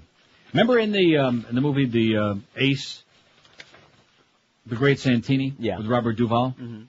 And his plane crashed, and then his son was all just choked up because he used to pray for his plane to crash because he hated him so much. Remember that? Yeah. Well, if Gary Sarner's plane should crash, I would not feel bad about it. Terrible things. Aww. I got some special luggage I'm going to pack for him next trip. 27 past 11 at 560 WQM. If you're planning on replacing your carpeting, going to spend a lot of cash because you think that's the only way to get your house looking great again, here's the answer for you. Do what I've been doing for over 20 long, amazing years. Just call the good people at Dry Concepts before you think about doing anything else. Certainly before you start spending all of that money on new carpeting, which costs you an arm and 4 legs. Dry Concepts is the best in the world at bringing carpeting back to life, no matter how old, how dingy looking, how smelly, whatever. Because using their certified trained technicians and their exclusive patented dry cleaning method, they leave your carpets looking brand new, smelling clean and fantastic lemony fresh, and soft to the touch too. They're dry in a couple of hours, so you really can clean today and entertain tonight. It's not just a slogan. And don't forget, when you call Dry Concepts, ask them to put you on their standby list, which will save you an extra 15% on your next carpet cleaning. And keep in mind, they always give you a fair price. They give you a written guaranteed price up front before they start the job. On your carpeting, your area rugs, your oriental rugs, your drapery, your upholstery, all of these things. So call today, and they'll never let you down. They'll do a spectacular job. You'll be amazed at how great your carpets look, smell, and feel. Call toll-free 1-800-248-5071. That's 1-800-248-5071, or check them on the wicked web at dryconcepts.com. They're the best in the business. Live and local. This is 560. The radio's all yours now. QAM.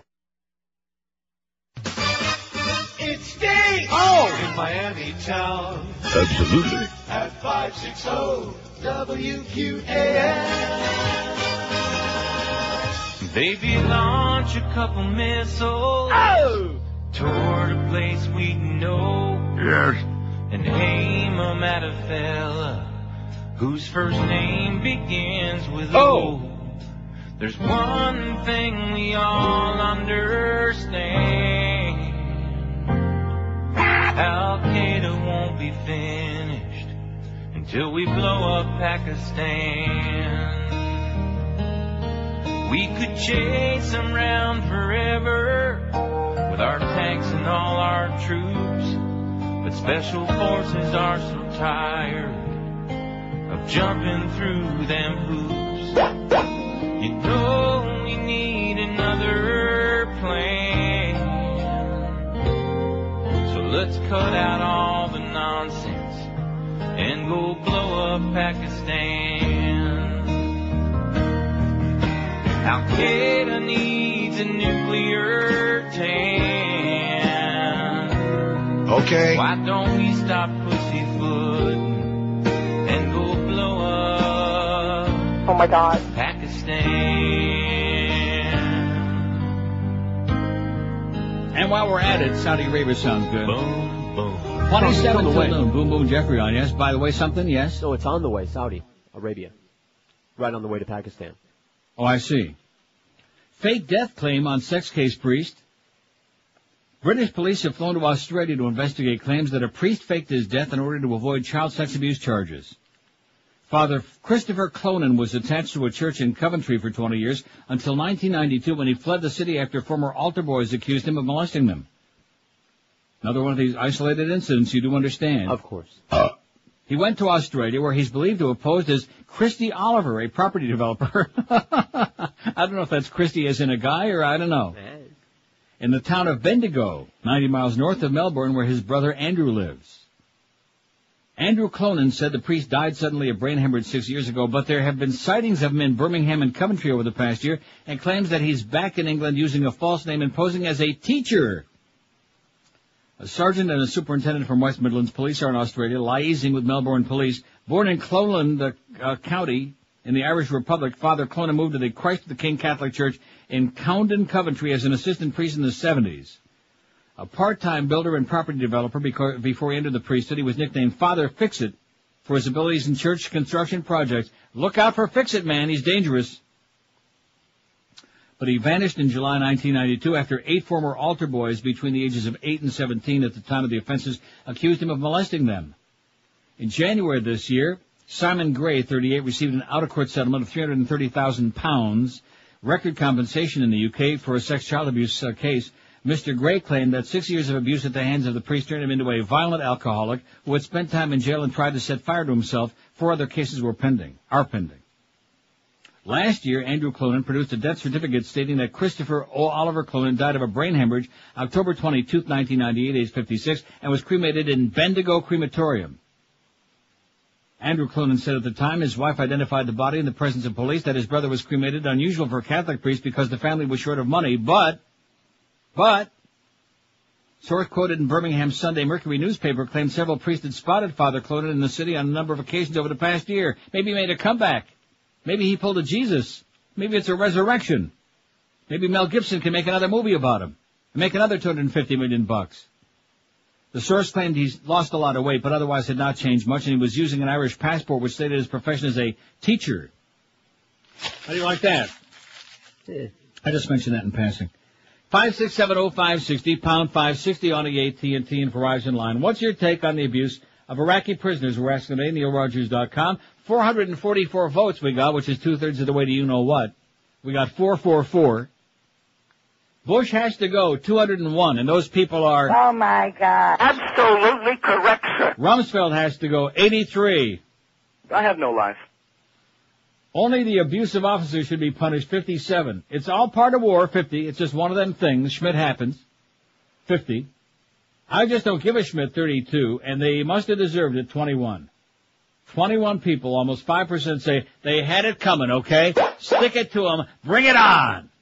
They had it coming. Like that cab driver, for example. Right. He had it coming. He was a terrorist. He got out of his car, and that was good enough for us. He was charged an unreasonable terrorist, which made him a terrorist, man.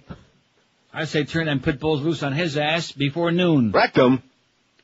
5670560, pound 560. I guess I'm going to have a whole pile of stuff here tomorrow, you know? I mean, I don't know. I'm just not doing those, let's build a silly pool now and have, I got a couple for your list, you know, I'm all done with that. I'm through with that, you know? Thank God. It served a purpose. What? Huh? It served a purpose. It killed some time. It, ran another few months off the meter that I'm running here, but that's it. Yeah, it's like running a meter, you know? Right. Playing out the clock. Right. WQAM, hello. Hey there. I need to speak with Neil. Speaking. This is Neil? Yes, it is. Hi. I listen quite often. If I'm lying, you're dying. Hi there. I have this friend of mine, Ron. Well, not my friend, but I hear he's like a friend. He's always calling you. Maybe he needs a job. What are you talking about? You're talking about Crazy Ron? Yes. What does that mean? Job. A job doing what? I don't know. Maybe, driving everybody crazy. Yeah, why don't you round him up and get lost, okay? Bye, honey. See, we have no women. The last book proved that beyond a shadow of a doubt. And when we do get one, it's always somebody like this bitch. I mean, somebody just crazy or certifiable, like that. As if this is a topic of conversation in the middle of everything we're talking about that's going on. I'm whipped up into a frenzy here, and she's hocking me a Chinik about Crazy Ron. Hi! That one there, who makes that one seem almost normal by comparison, but you notice I underlined the almost several times. She's probably calling from the same home. Yes. Why don't you get him a job, okay, honey? Or give him one. There you go. That's something to think about. Be careful where you're going with that now, because Josh has his finger all sharpened up now. Lubed up and ready to go. He's got that baby lubed up and ready to insert. WQAM, hello. Hey, Neil. I bet you Duff is coming in. Yes. Hey, I wanted to put someone on your... Yeah, I bet you did. Put this. They get so frustrated, you know what? They just can't stand it. Oh, but you left off the... I mean, there's some more selection. No, you're going to have to cure yourselves of that, okay, folks? No more of that. I got a couple names for your poll. No more. That's done. Finished. That was a phase. It was fine in its time. That's over. New ball game now. Got some new play toys we'll bring out. I'm not sure what they are yet, but we'll figure it out. Josh will figure it out. Once he sharpens up his broadcasting tools and skills, he'll figure it out for you. 20 till, how do you like that? So we got Ron and Ron's accomplice there. I like that. Yeah. In fact, let's let her be sitting on Gary Sarner's lap when that plane goes down, huh? She was Ron before, during Phase 1, if you recall. She was what? She was an accomplice during Phase 1, Ron Phase 1. I don't recall. I washed that from my brain. Are you serious? I am sure. I remember these things. Well, you are more intimately involved in that. Oh, yeah. Maybe we'll have to send the authorities back to pay them a visit again. Tight. Right. 20 till noon at 560 WQM. We got the highly rated Jim Mandich and Henry Goldberg between 2 and 7 this afternoon. The Hebrew Hammer will be at Shula Steak 2. Hurricane Hotline at 7. We apologize for that because who really cares? The Big O at 8. And again, more apologies necessary. And then Eddie K at 10. No apology needed. Although, how'd you like to have to follow Panther hockey, huh? Poor Eddie. That winter. Can you imagine if we had something on like 7 to 10 that people would have listened to? Knights could have been strong in that winter book. We could have been like number 1, man. No. We could have been number 1 overall. No. Even with that weak sister we got on there in the morning, man, the weakest link between 5 and 8 in the a.m., man, she is just pathetic. Absolutely. God. Joe Rose certainly showed his ass to that one, didn't he? You know what I'm talking about. Yeah. Huh? Oh, just picturing it. Well. Pretty big picture. Yeah. What are we going to do with that piece of crap? I dump the bitch right now. Well, it's something to think about. They'd sure like to, I'll tell you that. And in case there's anybody out there who don't know who we're referring to, it's Howard from Boca.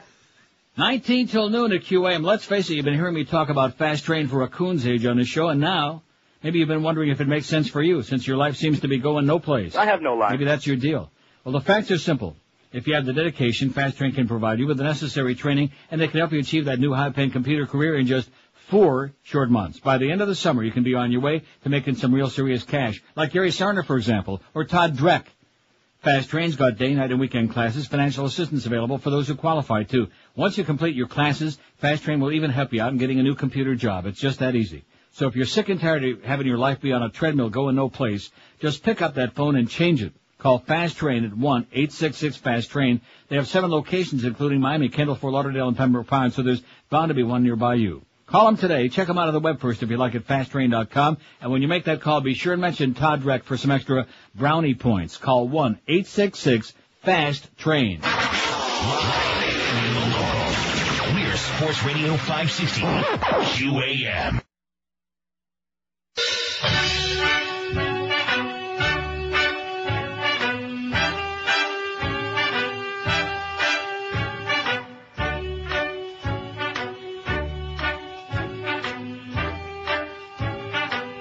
Start bombing Baghdad.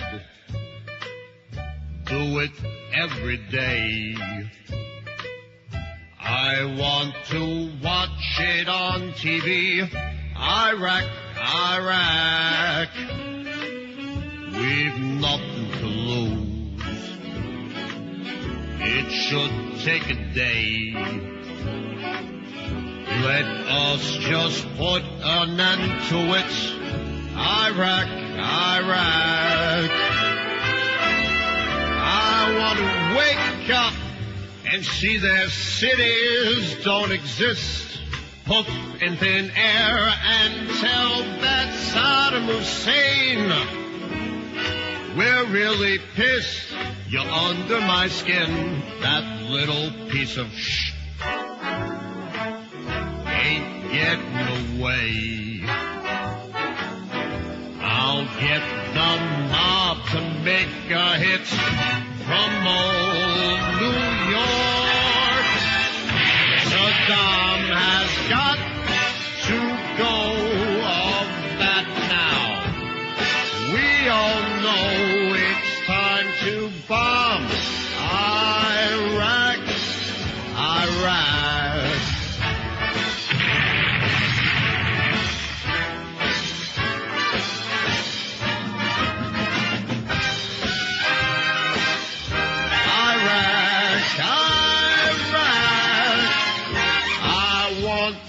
Wake up and see their cities all blown to bits, or bluey, baby, and say that we're number one, top of the heap. We can't be beat, or can we have one? Start bombing Iraq. Why not start today? Let's make a parking lot of it. That old Iraq. All right. And when all the boys are there, I'll do a show with that chick Cher and say goodbye, Iraq, Iraq, Iraq. Toodles, turban heads. Oh! Bang, bang, you're dead. Till noon. Ouch. You're the one that's dead. Get out of here. Poll shows, and the reason I played that long bit, even though it's very ponderous and old and weak, is I was on the phone with my financial guy. Oh. That's my suggestion for him, okay? Or maybe for me. So 10 more years, huh? I think they have these lines written down on 3x5 cards. Oh, just relax. These companies aren't going out of business yet. I've heard all these same songs before, you know? Yeah. The market is very volatile right now. I never, yeah.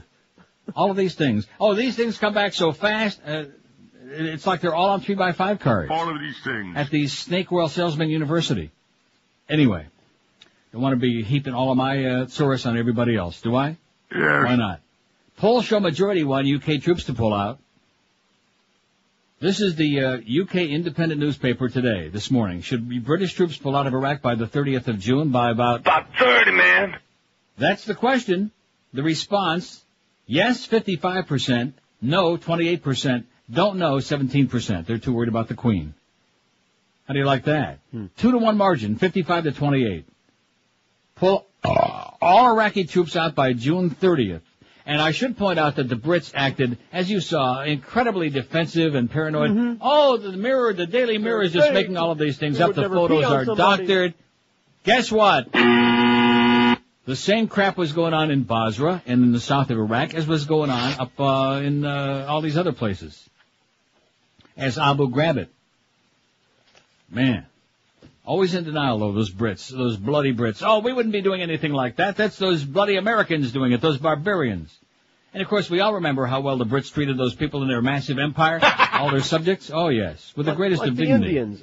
Right. Gandhi was just a troublemaker. And the South Africans, too, right. Always with the greatest of dignity. Yes. And not to forget Las Malvinas.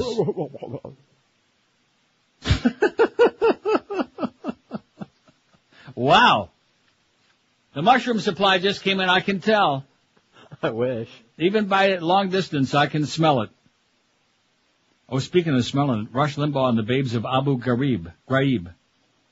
This is written by Kurt Nemo and Counterpunch. It's on our website today, I do believe. Either yesterday or today. I put this stuff on there yesterday, not knowing whether you would, and I'm glad I did, because I don't think you did. I did not. I don't think you did on Saturday either. No, I slacked. I thought you'd be back like on Saturday. I'll just pretend I didn't hear that. Torture at the Abu Ghraib prison in Iraq, ? It's no different than fraternity hazing, or so declares the king of reactionary radio, Rush Limbaugh. Beating and killing Iraqi detainees, according to Limbaugh, is good fun. I'm talking about people having a good time. These people, CIA agents and MPs at Abu Ghraib. You ever heard of emotional release? You heard of need to blow off some steam? Limbaugh asked the caller. This is no different than what happens at the Skull and Bones initiation, and we're going to ruin people's lives over it, and we're going to hamper our military effort, and then we're really going to hammer them because they had a good time. Limbaugh's attracted to people who torture. On his May 3rd show, the loudmouth drug addict said, have you people noticed who the torturers are? Women, the babes are meeting out the torture. Limbaugh's talking about special, what is it? What does that mean, SPEC? Isn't there a word that's supposed to follow that? I don't know. Anyway, Sabrina D. Harmon, a military police officer, has been charged with abusing detainees at Abu Ghraib. Harmon is now probably the world's most infamous dominatrix of sadomasochism.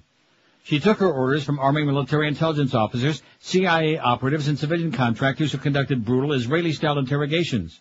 She's accused of photographing dead Iraqis, posing with corpses, striking several prisoners by jumping on them as they lay in a pile, writing rapist on a prisoner's leg, and attaching wires to a prisoner's hands and penis while he stood on a box with his head covered. Most of us would likely find Harmon seriously deranged and in need of years of psychological treatment, but Limbaugh finds her and PFC Linda England attractive. England is featured in many of the torture photos. In one, she smiles happily with a cigarette clenched between her teeth as she points at a hooded Iraqi man's private parts. That's my girl. England's boyfriend, Sergeant Charles Grainer, is a former prison guard with a history of domestic violence. None of this bothers Rush. On the contrary, Harmon and England are patriotic Americans innocently engaged in good old American pornography, as Limbaugh said on May 6th, more like good old American snuff films.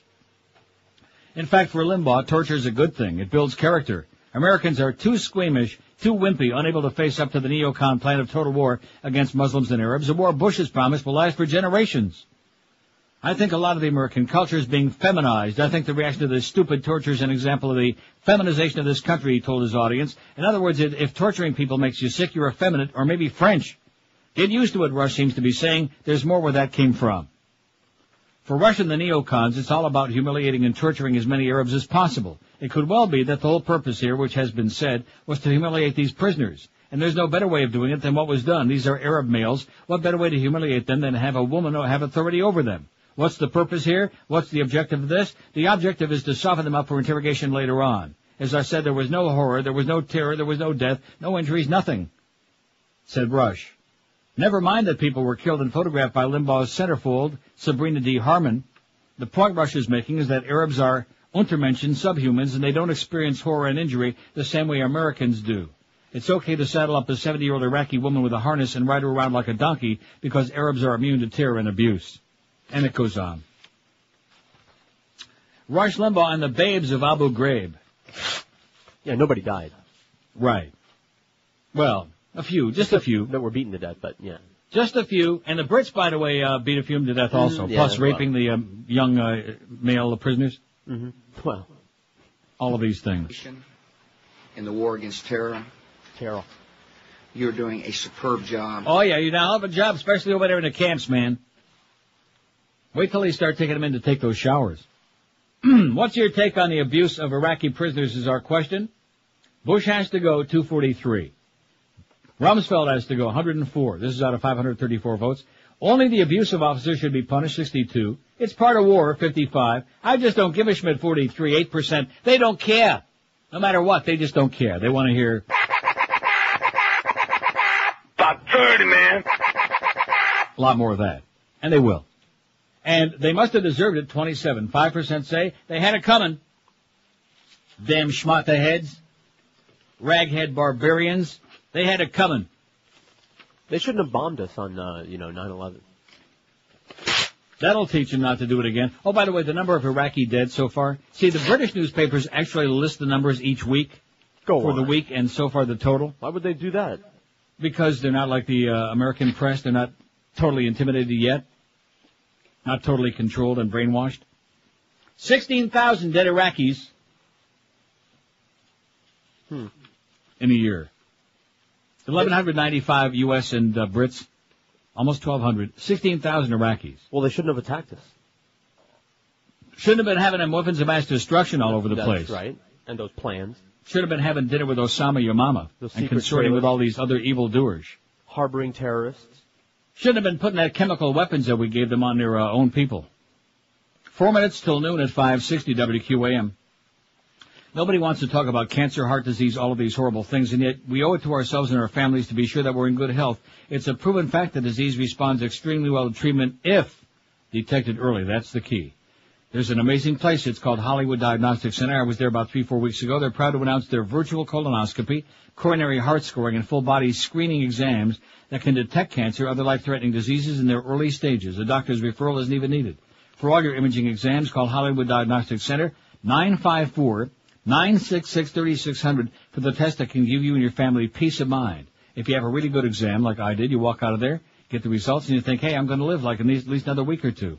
At Hollywood Diagnostic Center, they offer state-of-the-art imaging equipment with open MRI, high-speed CAT scan, nuclear medicine, and much, much more.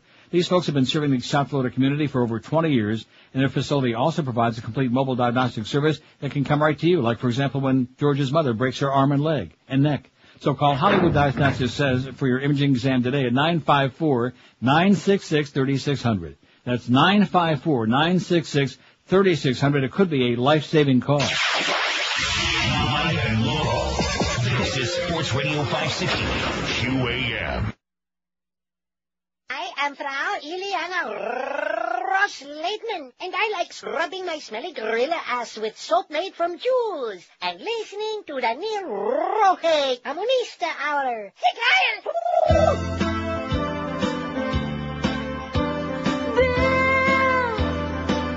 I hate you so, I always will. I look at you and wish I could blow you away. Yeah, and I sure wish you hadn't wrecked my wedding day. Wedding day. I was on my back, Bill, and then you shot me. But now I will attack, Bill, 'cause you never got me. And now with lead I will fill you until I kill you, Bill. I hate you so, I always will. And though revenge rules my heart, I will shoot straight.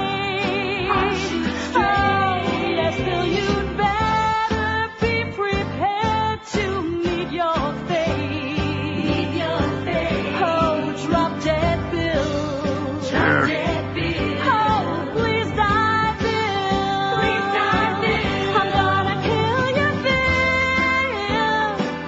I got the Kill Bill blues. Please drop dead, Bill. 12:02, have a little weenie for lunch here. Is that okay? Having a Slim Jim and cheese. Well, there you go. See? Great minds work alike. I know Presidente called the Iraqis Iraqs. To provide security will continue on July 1st and beyond. On July 1st. Okay, you ready for that? On July 1st. Oh, it's going to be fun. Yeah, we're going to turn it over to somebody. Here's the keys to the kingdom. Anybody want them? No. Oh. Well, don't, I'll jump it right once now. Come on. Yeah. I mean, this is already May the 10th, June 30th. We're handing over the keys to the kingdom to somebody over there. We're not really sure who. Paul Bremer, by the way, is foaming at the mouth. You see what he said the other day about how they waited and waited on this thing with the abuse of the prisoners, and they knew about it for months, and the International Red Cross has been screaming and yelling. The Brits finally admitted that in early February they were warned by the International Red Cross about the abuse at Basra by the British troops.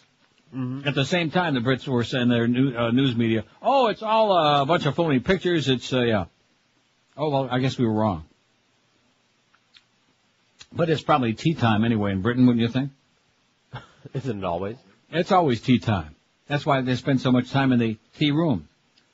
Here's a fax from Jeff who says, welcome back. We went to Rome a few years ago after hearing you for so long. We went all over the place in Italy. Then we went to London, Paris after 9/11. Everyone was sympathetic, treated us like kings. The French kissed our asses. That's all been shot to hell. Thanks, W. In fact, I was talking about this with some friends over the weekend when we were still in Europe. The fact that right after 9/11 we had the whole world on our side. The whole world loved America. They felt for us. They empathized. They sympathized. They wanted to do everything. They wanted to massage our parts. They loved us. 2 months is all it took for W to turn that right around. Turn the entire world against us. Anyway, Jeff says this year we'll be going to Vegas and San Francisco, not Budapest and Prague like I want. Can't wait to pay $3 a gallon. P.S. Where are my guilty noises? Jeff wants to know. Well.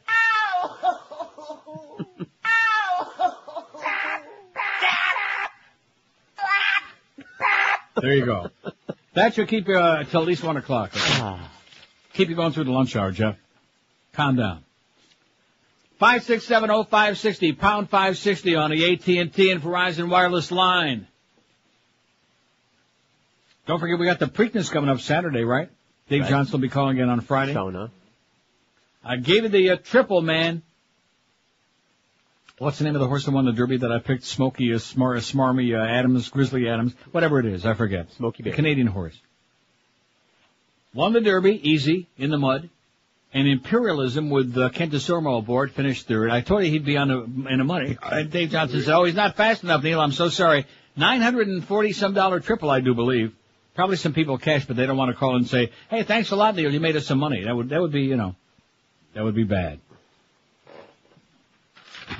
Let's see, Kentucky Derby. Oh, yeah, I already got this. It's on our website, and I'm going to get to it, but I don't know why you just faxed this to me. I guess you're not checking very closely, okay? Yeah. It's about Jose Santos. We love you, Jose. Always liked Jose Santos, number 1 and number 2. Now I like him even better than ever because he's suing the Herald. Oh! Nice going, Jose, baby. In fact, I think it's the same. Yeah, it's the same AP story. The jockey who rode Funny Side to victory in last year's Kentucky Derby and Preakness Stakes is suing the Herald for libel. All right. Remember, even you remember that bit where they showed the that make-believe, that imaginary battery that he supposedly had in his hand? Right. I think somebody at the Herald should have a battery up there. Rectum. Yeah, let's get all those Iraqi abusers. Let's bring them over to One Herald Plaza, okay? And start abusing those Herald publishers, those right-wing lunatics, those maniacs, those panderers. Jose is seeking $48 million in damages in federal lawsuit filed last Tuesday in U.S. District Court in Louisville. The suit contends that the Herald printed articles and photographs about the Chilean jockey that were libelous even after Santos directly and inarguably disagreed with and denied all the allegations presented by a reporter during a telephone interview. Robert Beatty, attorney and spokesman for the Unctious Herald Publishing Company, said yesterday he hadn't seen the lawsuit. Once we do, we'll analyze it and determine the appropriate response, he said, but I can assure you we will be defending against the allegations vigorously. You should only rot at the Herald, okay? And by the way, Howard Cohen, nice story there about those ratings, huh? You idiot. Man. Did they ever print a correction on that? No. See, that's the thing about the newspapers. They just put any kind of crap they want in there, and then if it turns out that they're wrong, if they ever do print a retraction or correction, it's in little teeny tiny print somewhere, like on a page where they got all the subscription information, that nobody reads. You know what I'm talking about? Oh, yeah. Yeah. That's their idea of a correction. Big 106 not hurt by shock jock loss. Right, you should live so long. They went from a 9-something share in February to a 1.8 in men in March. What's 8 ninths? A ninth is like 11. That's almost 90% of their audience vanished in 1 month. And this jackass, this clown, this idiot in the business section of the Herald writes a week ago Friday, Big 106 not hurt by loss of shock jock. And then Tom Jerka, by the way, our good close personal friend, Muff gives him all the numbers, okay? He gives him the graphs and the charts and the numbers for this and for that. And of course, Duff, he's seen a few numbers in his time. I check the Sun Sentinel every single day, and I even confabulated with Muff about it this morning in our pre-show meeting. I said, I didn't see Tom Jerka write a word about it, did he? And he said, no. How do you like that, with egg on his puss? He said, no, didn't write a word. Give him all the numbers. All the information. That's the kind of information you get in the South Florida fish wrappers, boys and girls. You don't have a real newspaper. The only hope for mankind is the Internet. And that's pretty sad because it's a little on the scary side, like that 18-year-old kid in Germany with his Sasser virus. They ought to stick him on top of a box and stick those wires up to his hands and his penis. Don't you think? Oh, yeah. In fact, let's take a look at the picture, see what he looks like. I'll decide, which ones I'm going to take care of. If you want to interrogate him personally. No, I just thought I would clip the wires on. The complaint was brought by Santos and his family as well as Saratoga Stable in New York, which owned Funny Side. The newspaper, its parent company, Knight Ridder Inc., and several employees are named as defendants. To prove liable, Santos would have to show the newspaper had knowledge that the facts were reported false or had acted with reckless disregard of the truth. Stewards investigated the finish of last year's Kentucky Derby after a photograph and story in the newspaper last May raised questions about whether Santos might have carried an illegal device, a battery in his right hand when he crossed the finish line. Stewards later concluded Santos was holding only his whip. The newspaper reported Santos said he carried an object in his hand during the race, and they described it as a cue ring to alert an outrider to his presence. The jockey, who speaks English with a heavy accent, later said there was a misunderstanding. He was talking about his Cure bracelet for arthritis. See? No pique de pani. Now, what kind of Spanish do they speak in Chile? Spanish, Chilean Spanish. What kind of an answer is that? It's Spanish, but, there are subtleties between the countries. I see. 5670560, pound 560 on the AT&T and Verizon wireless line. Let's get some additions for this pool today. What's your take on the abuse of the Iraqi prisoners? Bush has to go, 266. Rumsfeld has to go. Rummy is crummy, 115. Lying piece of crap. Lying Nazi bastard, Hermann Goering Jr. Only the abusive officers should be punished, 73. It's part of war, 62. I just don't give a Schmidt, 47, almost 8%. They refuse to care. And they must have deserved it, 28, 4.7% out of nearly 600 votes. WQAM, hello. Hey, Neil. Yes, sir. I don't want to turn into a music show, but have you ever heard that? Let's do a music show. Have you ever heard that Beach Boys song, Kokomo? WQAM, hello. QAM, hello. Wow. WQAM, hello. Change the topic already. WQAM, hello. Yeah, I do believe that SPEC would be a specialist. However, they could be an SMSPEC. S&M? Yeah, that would probably work. S&M specialist. Okay, thanks. I think that's what we got over there is a lot of S&M specialists, don't you? Yes. Yeah. See, this is working out real well, not building the poll. I don't care. I really don't care. They can't just talk. I beg your pardon? They can't just have a conversation. No, they have nothing to say about anything. We've already figured that out a long time ago, right? Uh-huh. Yeah. But boy, if you got a poll, name me a movie, name me a singer, name me a song, name me a mountain, name me something, a planet. All the movies that begin with R. What's your favorite erotic, exotic metal? Oh. How about heavy metal? I like the Noble Gases, personally. Sad. Really sad. Play a sound effect. South Florida, man. It's America at its purest and most pathetic. It's exactly what you see is what you get. WQAM, hello. Yeah, how you doing? Can I speak to Neil, please? Speaking. Hey, Neil, how you doing? I'm doing good. Listen, in reference to what you were talking about, slush, on Friday he also said that it was Clinton's fault that all this abuses were going on because of the don't ask, don't tell. Well, that must be it. These must all be fags out there, including Lindy, who... Yes, of course. Well, she's a fag. You should have never put them on there for Rush. There you go. Well, don't make that mistake again, pal. Just rush away from that spot on the dial. Oh, no, we have to hear Rush. Yeah. Very sad. 1213 at 560 WQAM. Voom is the only entertainment system designed for high-definition TV specifically. Voom, V-O-O-M, as in Va-Va-Voom, has over 35 channels of HD programming, 3 times more than anybody else. Voom has exclusive HD channels of movies, sports, music, and news not available on cable or satellite. Voom has your favorite cable networks like MTV, ESPN, CNN. Voom's got your favorite local channels in both high definition and standard definition too. Voom's got over 100 channels of great entertainment, and they deliver the most amazing, clearest, best picture you've ever seen in your life. Call 1-866-848-8666 or visit Voom.com for a limited time offer. They offer you a free installation, no upfront cost, no long-term commitment. Better get Vooming because this offer ends May 31, just in 3 weeks. So call today for details, 1-866-848-8666, or check them on the web at Voom.com. Live and local. We're Sports Radio 560 QAM. In a car accident? Have you been injured at work?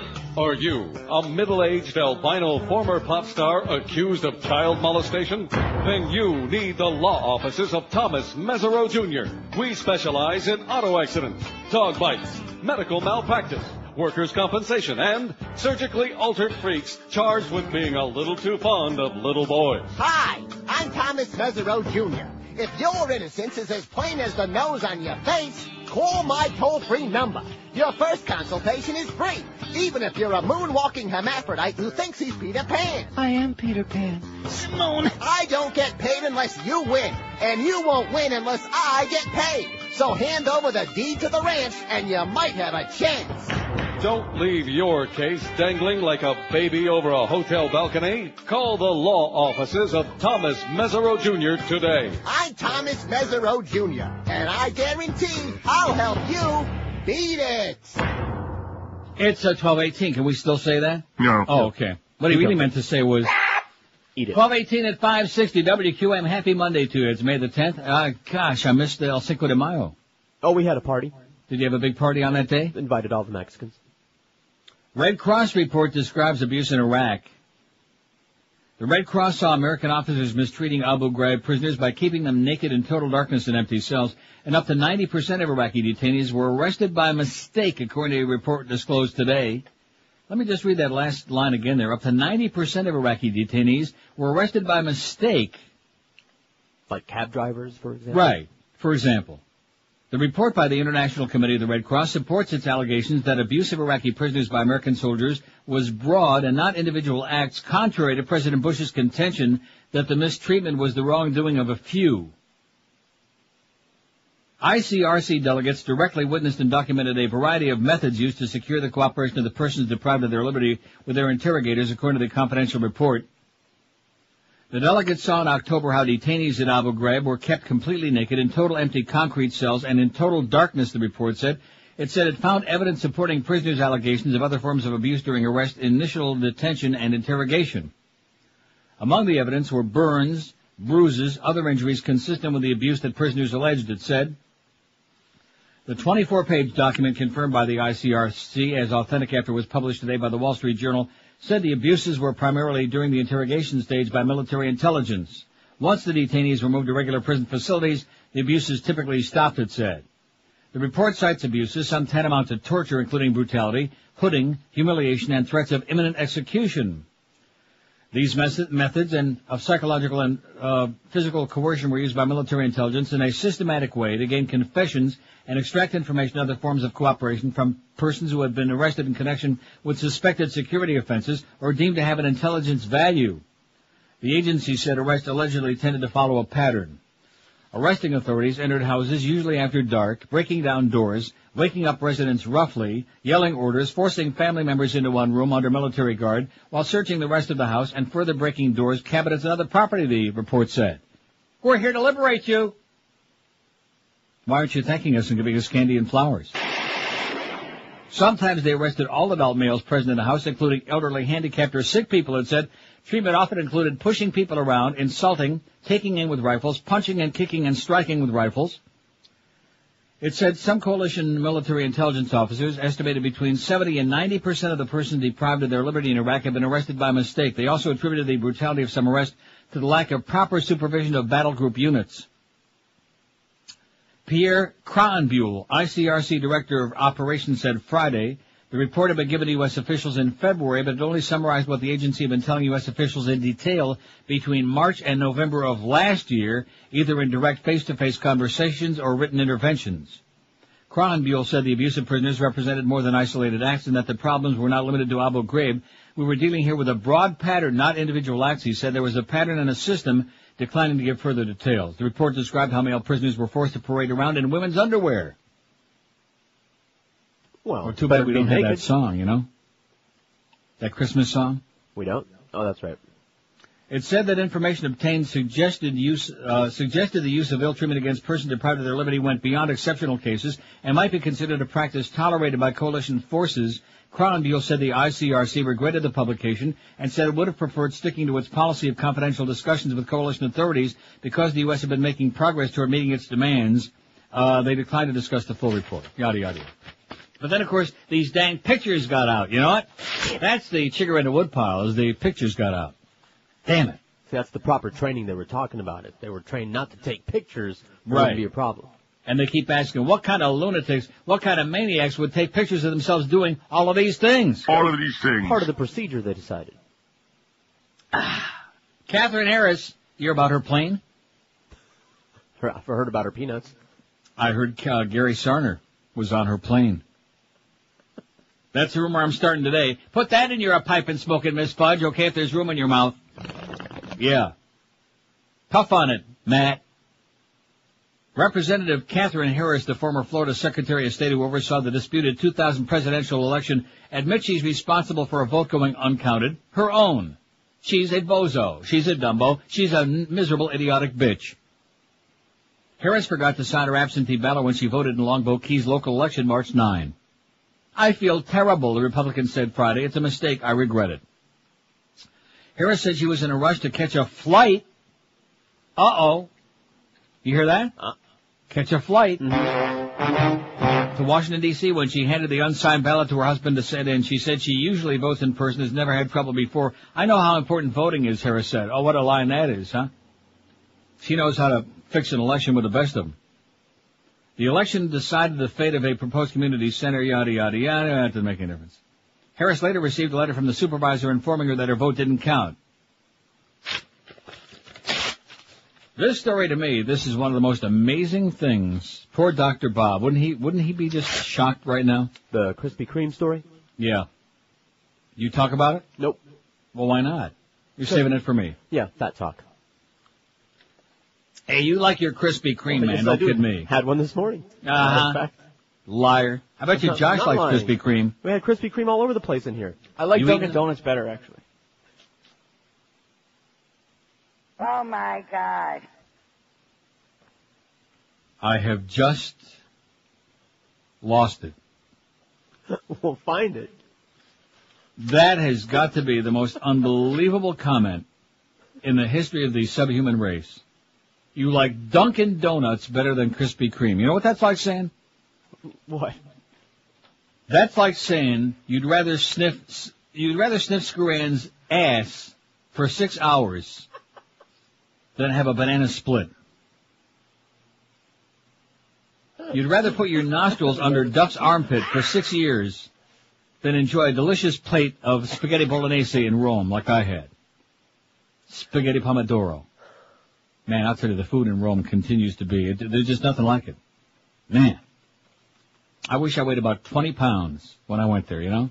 And just had to eat like several meals a day just to stay alive. You really said you like Dunkin' Donuts. I'm going to give you a chance to change your mind on that now. Do you stand by that answer? Yeah. What does he know? He's just a punk. Now, you don't eat the Krispy Kremes that we have in the building for free? No, they're a little too sugary, you know? I don't know. A little too sweet. Maybe if you'd start eating Krispy Kreme instead of Dunkin' Donuts, you'd stop talking through your teeth like that. Maybe it makes you grit your teeth when you eat the Dunkin' Donuts. They suck. They're the worst. I wouldn't feed Dunkin' Donuts to like a starving Saudi Arabian to a peasant in the desert. I wouldn't feed Dunkin' Donuts to some schlepper on the street here, saying, "Spare some change, mister." I wouldn't feed them Dunkin' Donuts, eh? Krispy Kreme hit by the Atkins craze. Oh, my God. Yeah, we'll get into that. Heavy duty. Even though Josh would rather hear about... I notice that Dunkin' Donuts stock ain't affected because nobody gives a flying crap about Dunkin' Donuts. So there's no story about them. But you continue eating those, which leaves a lot of Krispy Kreme for George and everybody else, right? Right, until we die. Good idea. Good thinking. 26 past noon at 560 WQAM. Let me tell you right now about our friends at Financial Group. You've heard me talk about these people and their incredible Only One Mortgage program with an unbeatable 1.25% rate for the purchase or refinancing of your home. 1.25%. That's just $334 a month on a $100,000 loan, $668 a month on a $200,000 loan. Now they're advertising on TV. They're all over the radio. This program's got everybody talking. The Only One Mortgage makes it possible, and only the Financial Group makes it available to you. So refinance your current home, get money for renovations, move to another home, and never ever pay fees or closing costs again. You pay zero closing costs, zero credit bureau fees, zero application fees, zero discounted points, zero everything. Kind of like Greg Reed, 0 all the way around. This is for real. Just call Financial Group toll-free at 1-866-395-LEND to find out more. That's 1-866-395-LEND, the only one mortgage that's the only mortgage you'll ever need. They're an equal housing lender. Credit restrictions apply. 4.25 APR rates, subject to change monthly. High and low. This is Sports Radio 560. QAM.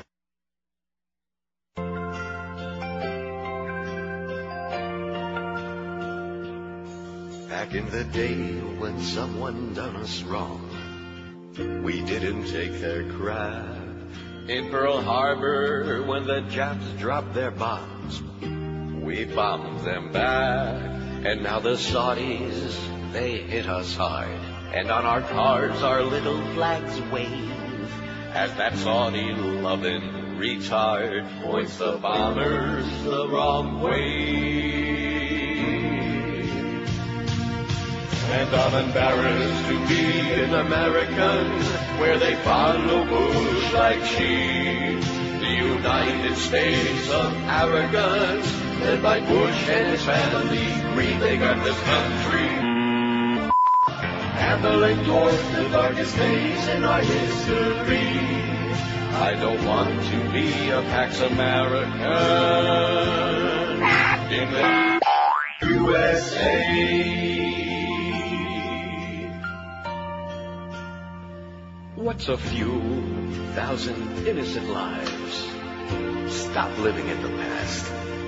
If you want that SUV to drive, you're gonna need more gas.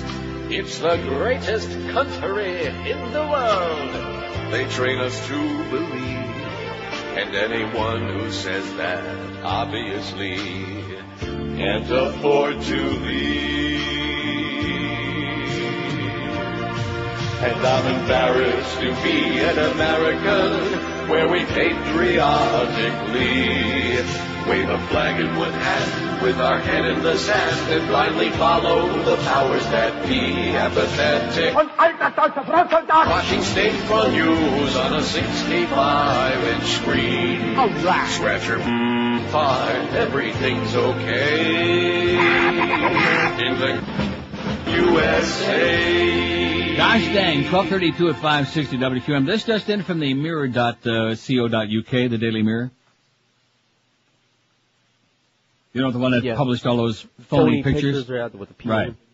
Coalition forces were yesterday accused of a catalog of sex crimes against Iraqi prisoners. U.S. forces were alleged to have committed wide-ranging sex attacks on prisoners, and 3 British soldiers were said to be facing sex assault charges. Sex assault.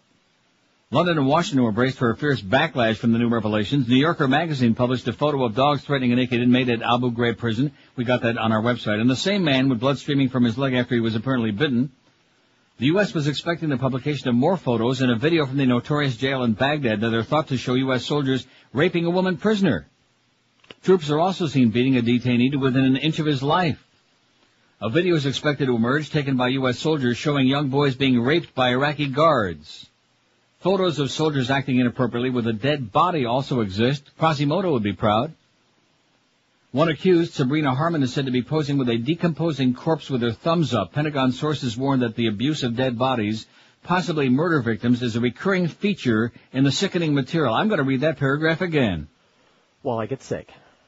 Photos of soldiers acting inappropriately with a dead body also exist. One accused, Sabrina Harmon, is said to be posing with a decomposing corpse with their thumbs up. Pentagon sources warned that the abuse of dead bodies, possibly murder victims, is a recurring feature in the sickening material. It was announced that the unreleased pictures will be handed over to Congress by the Pentagon.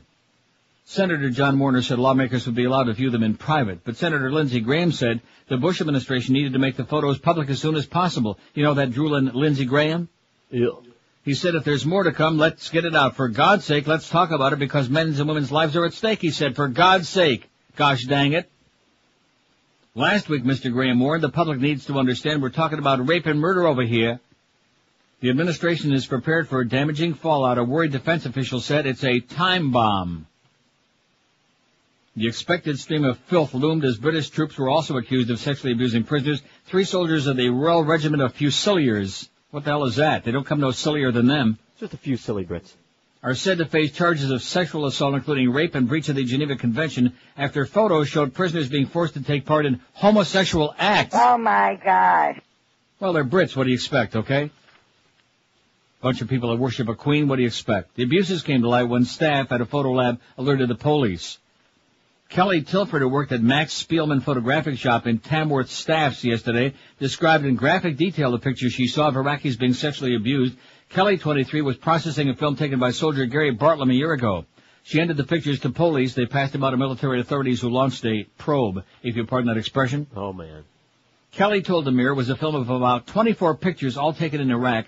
Most of them showed general scenes of soldiers holding weapons posing for the camera, but there were 4 of them that really shocked and disgusted me. They were horrible, she said.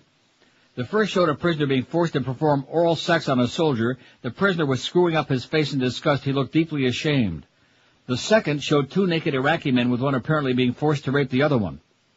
The third appears to be taken in some kind of warehouse and showed a naked Iraqi looking terrified, being dangled in a net from the lifting gear of a forklift truck.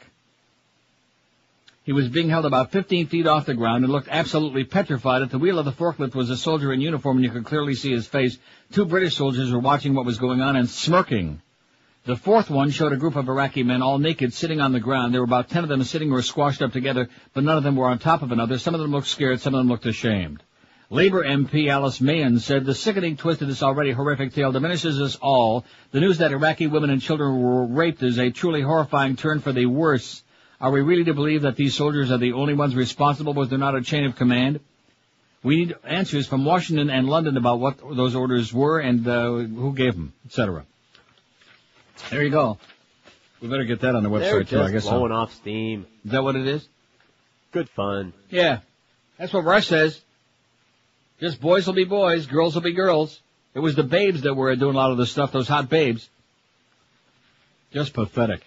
People who are there, and all of them, virtually all of them, and we've done extensive research on interviews with their loved ones, their relatives, their friends back in their hometowns, whether in West Virginia or Maryland or any place else around the country, say they have no way, they can't understand how it's possible that these people did allegedly what they're at least seen as having done in these pictures. As you look at those young faces, what goes through your mind?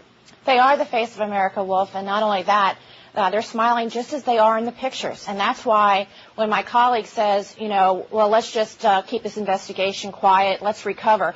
We can't recover, by the way, if we're looking like we're covering up. And these young men and women were smiling in those pictures because they believed that they were doing the right thing. Well, I don't believe that any of them believed that they thought that they were going to get into trouble for doing what they were doing in these pictures. There's a sense of hilarity in these pictures. And that is they were having a good old time, is what a good gay old time is what it looks like to me, right? Appalachian hoedown. Exactly. Yahoo! Y'all come. 22 till 1 at 560. Don't let me forget about that Krispy Kreme story. I know that Josh don't want to hear about it because he's too busy with his Dunkin' Donut. Man, I can't believe that. My opinion of you was, in fact, George told me before you came in this morning you did a fabulous job last week. It was great, et cetera, and so on. And you have just dropped several notches on a Richter scale. You've got some serious work to do, mister. You eat like 2 Krispy Kreme donuts, you got diabetes. Like, how can you handle that? I already have diabetes, okay, mister, and you can't eat only 2. You have to have at least 3. How do you think you got it? You have to have only at least 3, okay? I only had 1 this morning. Yeah. Well, what's the excuse for that? I took 1 and then I ran away from the other ones and ate it in here. But if I ate it right next to the box, I would have had 5. That's for sure. You can't eat only 3. 21 till 1 at 560 WQM. We got the Mad Dog at 1, at 2, at 1? All right. I like the sound of that. At 2. You got the Humper, the Hebrew Hammer at 4, and then after that it's, it's Monday. What do you want? No ball games. That attendance has been, dropping badly. Although Muff said they had 30,000 people there because it was, what was it? Dontrell Cap, flip off, your coach, something night? What was it? It was, like Dontrell hat night. Well, he made it a little more complicated than that. He kept flipping something. But that's Duff, She's got a real sense of humor. He said 30,000 for the giveaway night, but the other games have been a little on the weak side. 13,000 for the Dodgers, 14, 16, 12,000. A little on the weak side, I would say. Maybe everybody's bailed out of town, you think? Yeah. An excellent idea, too. Hey, is your company suffering from regulations and increased labor costs? Let Oasis Outsourcing help you when it comes to the people side of your business. Payroll administration, Fortune 500 company employee benefits, human resource services, and risk management are just a few of the services Oasis Outsourcing can cover to help your business be more profitable. Call Oasis Outsourcing today for a free evaluation at 1-866-OASIS. That's 1-866-286-2747. With more than 60,000 employees worldwide, Oasis Outsourcing understands the many facets of human resource management. Outsourcing is being recognized by firms large and small as a powerful management choice, which lets you focus on your core business while leaving the operational details to our friends at Oasis Outsourcing. So let Oasis Outsourcing make your business more profitable. If you want a free evaluation, no obligation, call them. Call them toll free, 1-866-OASIS. That's 1-866-286-2747 for Oasis Outsourcing. Live and local. This is Sports Radio 560. QA2AM. Roger's God.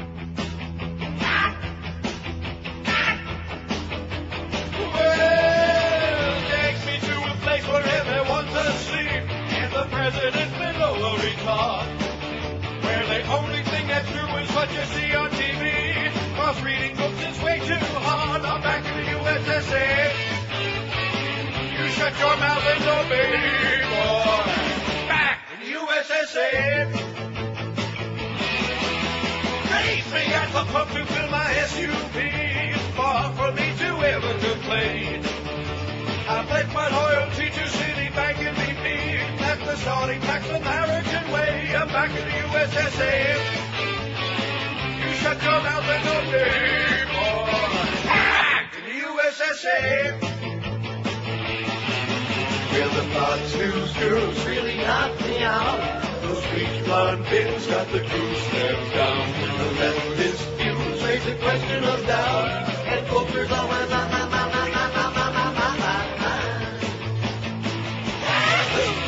Show me where they got a lot of food to eat. Now is that is still allowed. I wanna fill my plate with potatoes and meat. And then I'm gonna sit back down. I'm back in the USSA. You shut your mouth and obey, boy. Back in the USSA.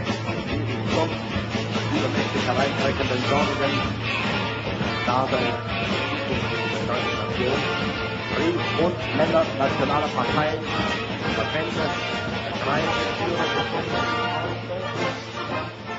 Speaking of scary John Kerry, by the way, have you noticed how little we've seen of him these last couple of weeks? I mean, where is he?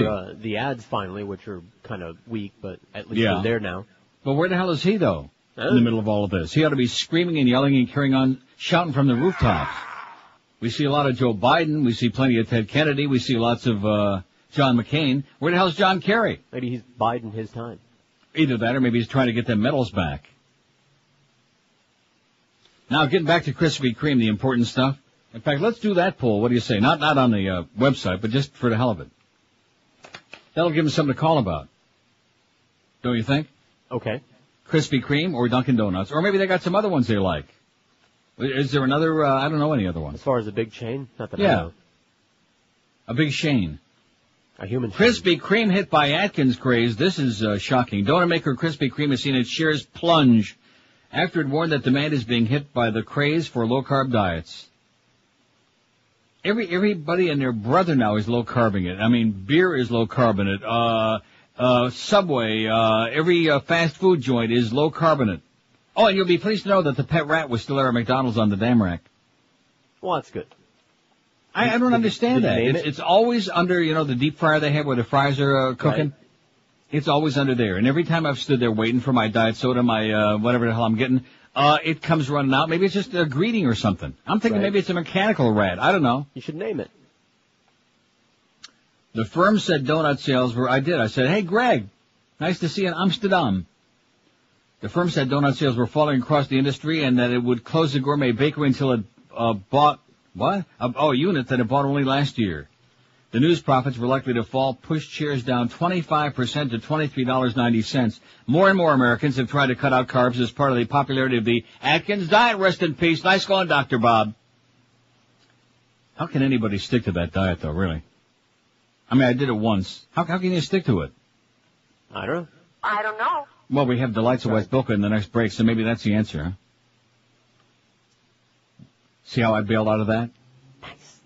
For the diet's adherents, Krispy Kreme's glazed, gooey confections as well as baked goods in general are off the menu. See that, Josh? You don't want to balloon up like the Beast and all those other fat tubs like Zach, all those tubs of crap you got running around there, those bald-headed geeks. I don't think there's any chance of that. The warning marks the first real setback for the company since it went public 4 years ago. In the intervening time, it's expanded overseas, including in what some would see as a departure from its down-home roots in the U.S. South, an outpost in the upscale Harrods department store in London, no less. This is the BBC website. The brand's endorsement by celebrities has helped drive it to a strong position in the $10 billion donut-a-year U.S. market. And since floating it, no wonder this is written so awkwardly. It's on the BBC website. It's written like it by a bunch of Brits. In a statement, Krispy Kreme had no hesitation in blaming the Atkins diet and its lookalikes, like the South Beach diet, which is absolutely nothing but a real cheap imitation of Atkins. I don't care what anybody says. For several months, there's been increasing consumer interest in low-carbohydrate diets, said Scott Livingood, the firm's president, chief executive, and chairman. He's the Oh! When did that start? We started hearing about the CEO and the COO and the see you next time. When did that all start? Just subtly, slowly. Man, it's kind of like the quartet. Are you schmitting me that nobody knows what that is, that they're using that term? Nobody. And I'm surprised about the EU thing, because since when did they start acting as a unit? Just because of the money thing? It's the U.S., the UN, the EU, and the Russians. No, now that you mention it, but I thought Israel was in there somewhere. In what? In the quartet. Oh, they're in there all right. They're stealing all the halava. The trend has had little discernible effect on our business last year, but recent market data suggests consumer interest in low-carb diets has heightened significantly following the beginning of this year and has accelerated the last 2 to 3 months. From now on, he said, the firm will focus on the core donut business, which means that the writing is on the wall for Montana Mills, the gourmet bakery business bought last year for $40 million. In addition, Krispy Kreme is hoping to bring out, here you go, Josh, what you've been waiting for, a low-calorie, sugar-free donut by the end of this year. That doesn't taste like crap? Oh, and probably going to taste real good, but the crap part you got to keep in mind because that's probably what it's going to make you do. It's probably going to be loaded with like sorbitol and mannitol and maltitol and the old stay close to home. And crapitol. Can't say that no more. Better watch it. That team of button pushers that are lined up at that table I dreamed about, they're going to be on your ass. I'm serious. I really had that dream. They were all. I think I had that dream too. Yeah, they're all just sitting like on this long, long wooden table. And each one had nothing but a little yellow square dump button in front of them. And it had to go right down that whole committee before it could finally go out on the air, whatever the hell we were talking about. 5670560, pound 560 on the AT&T and Verizon wireless line. WQAM, hello. Yes, Neil? Yes. I got something for you for that no-carb diet. No Cheney, no Ashcroft, no Rumsfeld, Okay, good. Okay, work on it. Wow. 5670560, pound 560 on the AT&T and Verizon wireless line. I think he really wanted to say something about Dontrell Willis and about them caps. But well, it's not a sports show, you know. He was humiliated and embarrassed. He was getting there. 5670560, pound 560 on our AT&T and Verizon wireless line. WQAM, hello. Neil. Yes, sir. Did you see one of the prisoners in one of the photos? He looked like he had a swollen package. WQAM, hello. Oh, Neil, great. That's the guy that calls in. His whole thing is swollen package. That's his whole line, whether it's a rock group or whatever it is. Swollen package, okay? That's his life. I have no life. Oh, excuse me. 5670560, Krispy Kreme or Dunkin' Donuts. You can do it. Come on. Paper or plastic. I may just go back to that, like the 7 months, you know. I'm gonna think about it very seriously.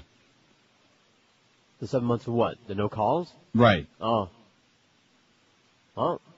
I'm pondering it in my mind. Well, you know, maybe a call there, like one over, you know, just for variety's sake. Because it's too much pressure. It's unfair for us to put this on the public to actually, like, have something to say about anything. It's a hell of a lot, you know, as opposed to just saying swollen package. You're supposed to do for them, not the other way around. WQAM, hello. Hello, Neil. Yes, sir. Hey, welcome back, buddy.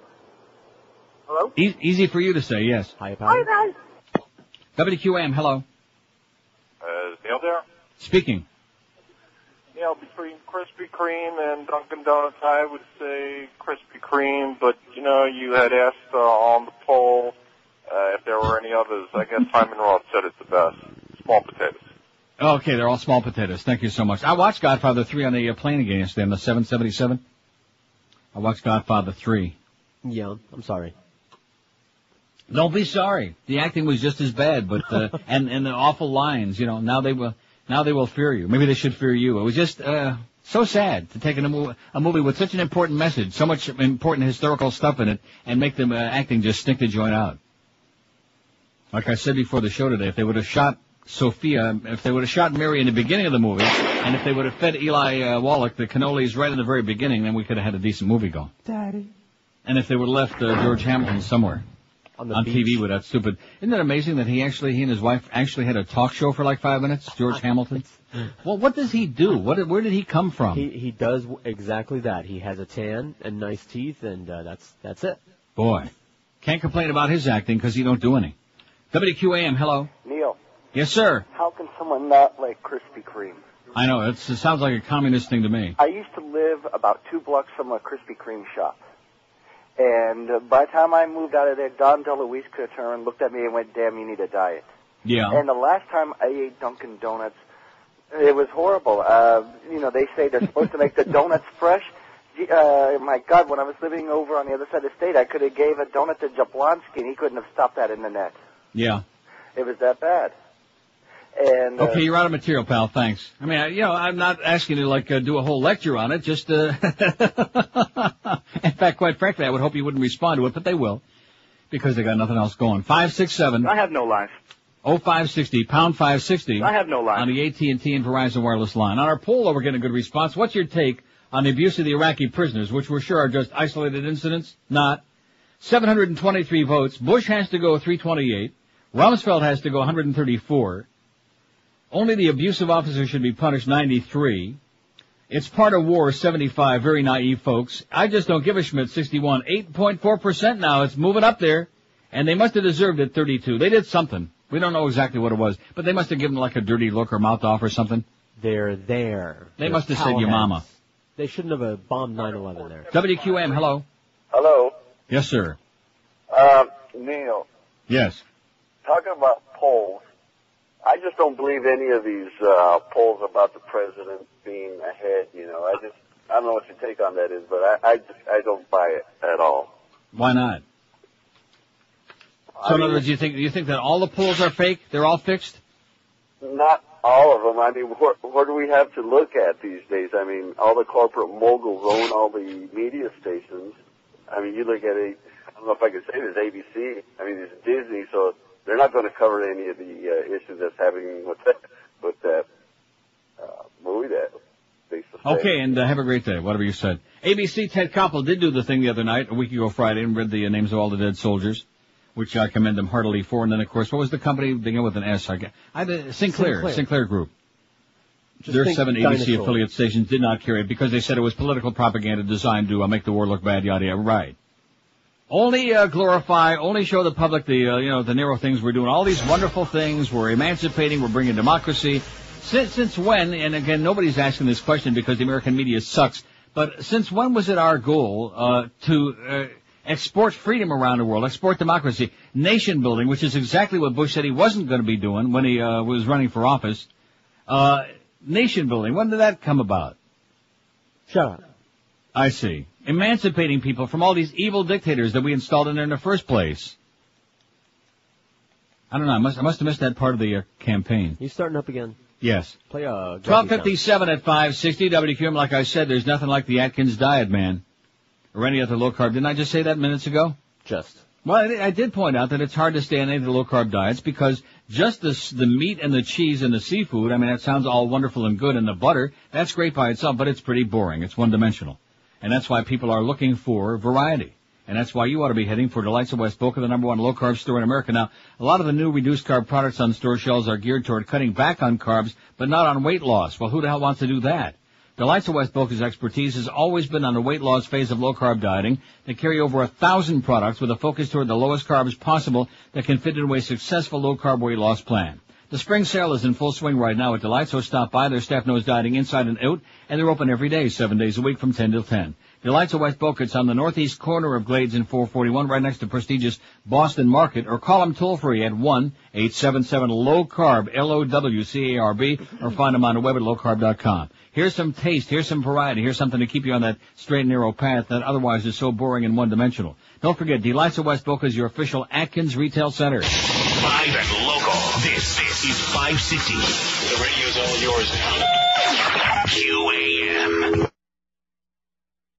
This is Taylor Reese, and you know, Mama be listening to her angel Neil Rogers on 1-2 hour. And another thing, you would have listened to me, you would have been a big star by now. With that little thick, squeak voice, how do you expect to get anywhere, you little puny puke? Did we say puke? I think it's I don't even know what it was. what the 3,500 wives The more I hear you, Yeah, what about it? the more I hate you. Hey, what do I say? And when I hear you,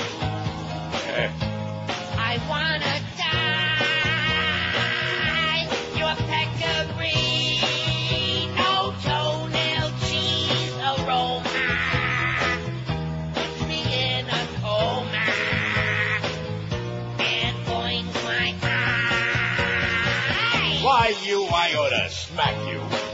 There, see? I know my smell attracts you.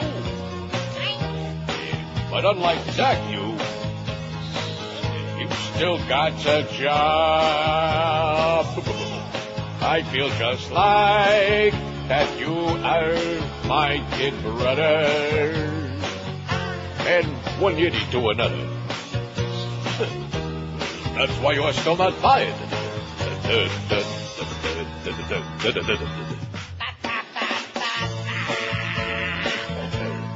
Doi, doi, doi, doi. Doi, doi, doi, doi, doi.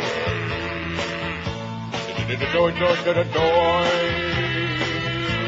Our morning show can put you in a coma. Absolutely. Can't wait till it's over. All right, that's enough. It's 103 at 560 WQAM. Happy Monday to you.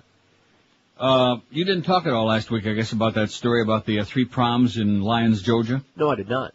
That we seen this morning on CNN. I beg your pardon? I missed the story. 3 cultures, 3 proms for high school. Now, the only story I could find was one from last month, Monday, April 12th, in the what is it? Monterey Herald somewhere. Where is this from? Monterey Herald? I don't know. Where's Monterey? Oh, it's in Georgia. Oh, okay. Well, that's where it happened before. They keep having that there. Yeah, I understand. The black kids at Toombs County High School, and keep in mind this was written before. I mean, these proms just happened this past weekend. The black kids at Toombs County High School will hold their prom at the National Guard Armory next weekend, and the white kids will dance, laugh, reminisce, and cry in the same building on May 7th. But what about the Hispanic kids? Which party will the children of the Mexican migrant workers attend? This is in Lyons, Georgia. Neither. They'll hold their own prom. And what might be a first for... Oh, hello.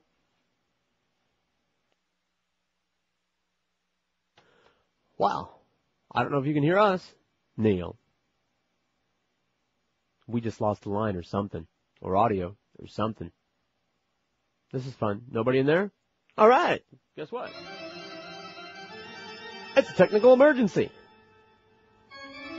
Maybe he'll pop back on. I know it's lunchtime. That means nobody's in the building, right? Duh. Engineers, anyone? No. Go rustle up an engineer or something. And if panic, like, yell, scream like a woman.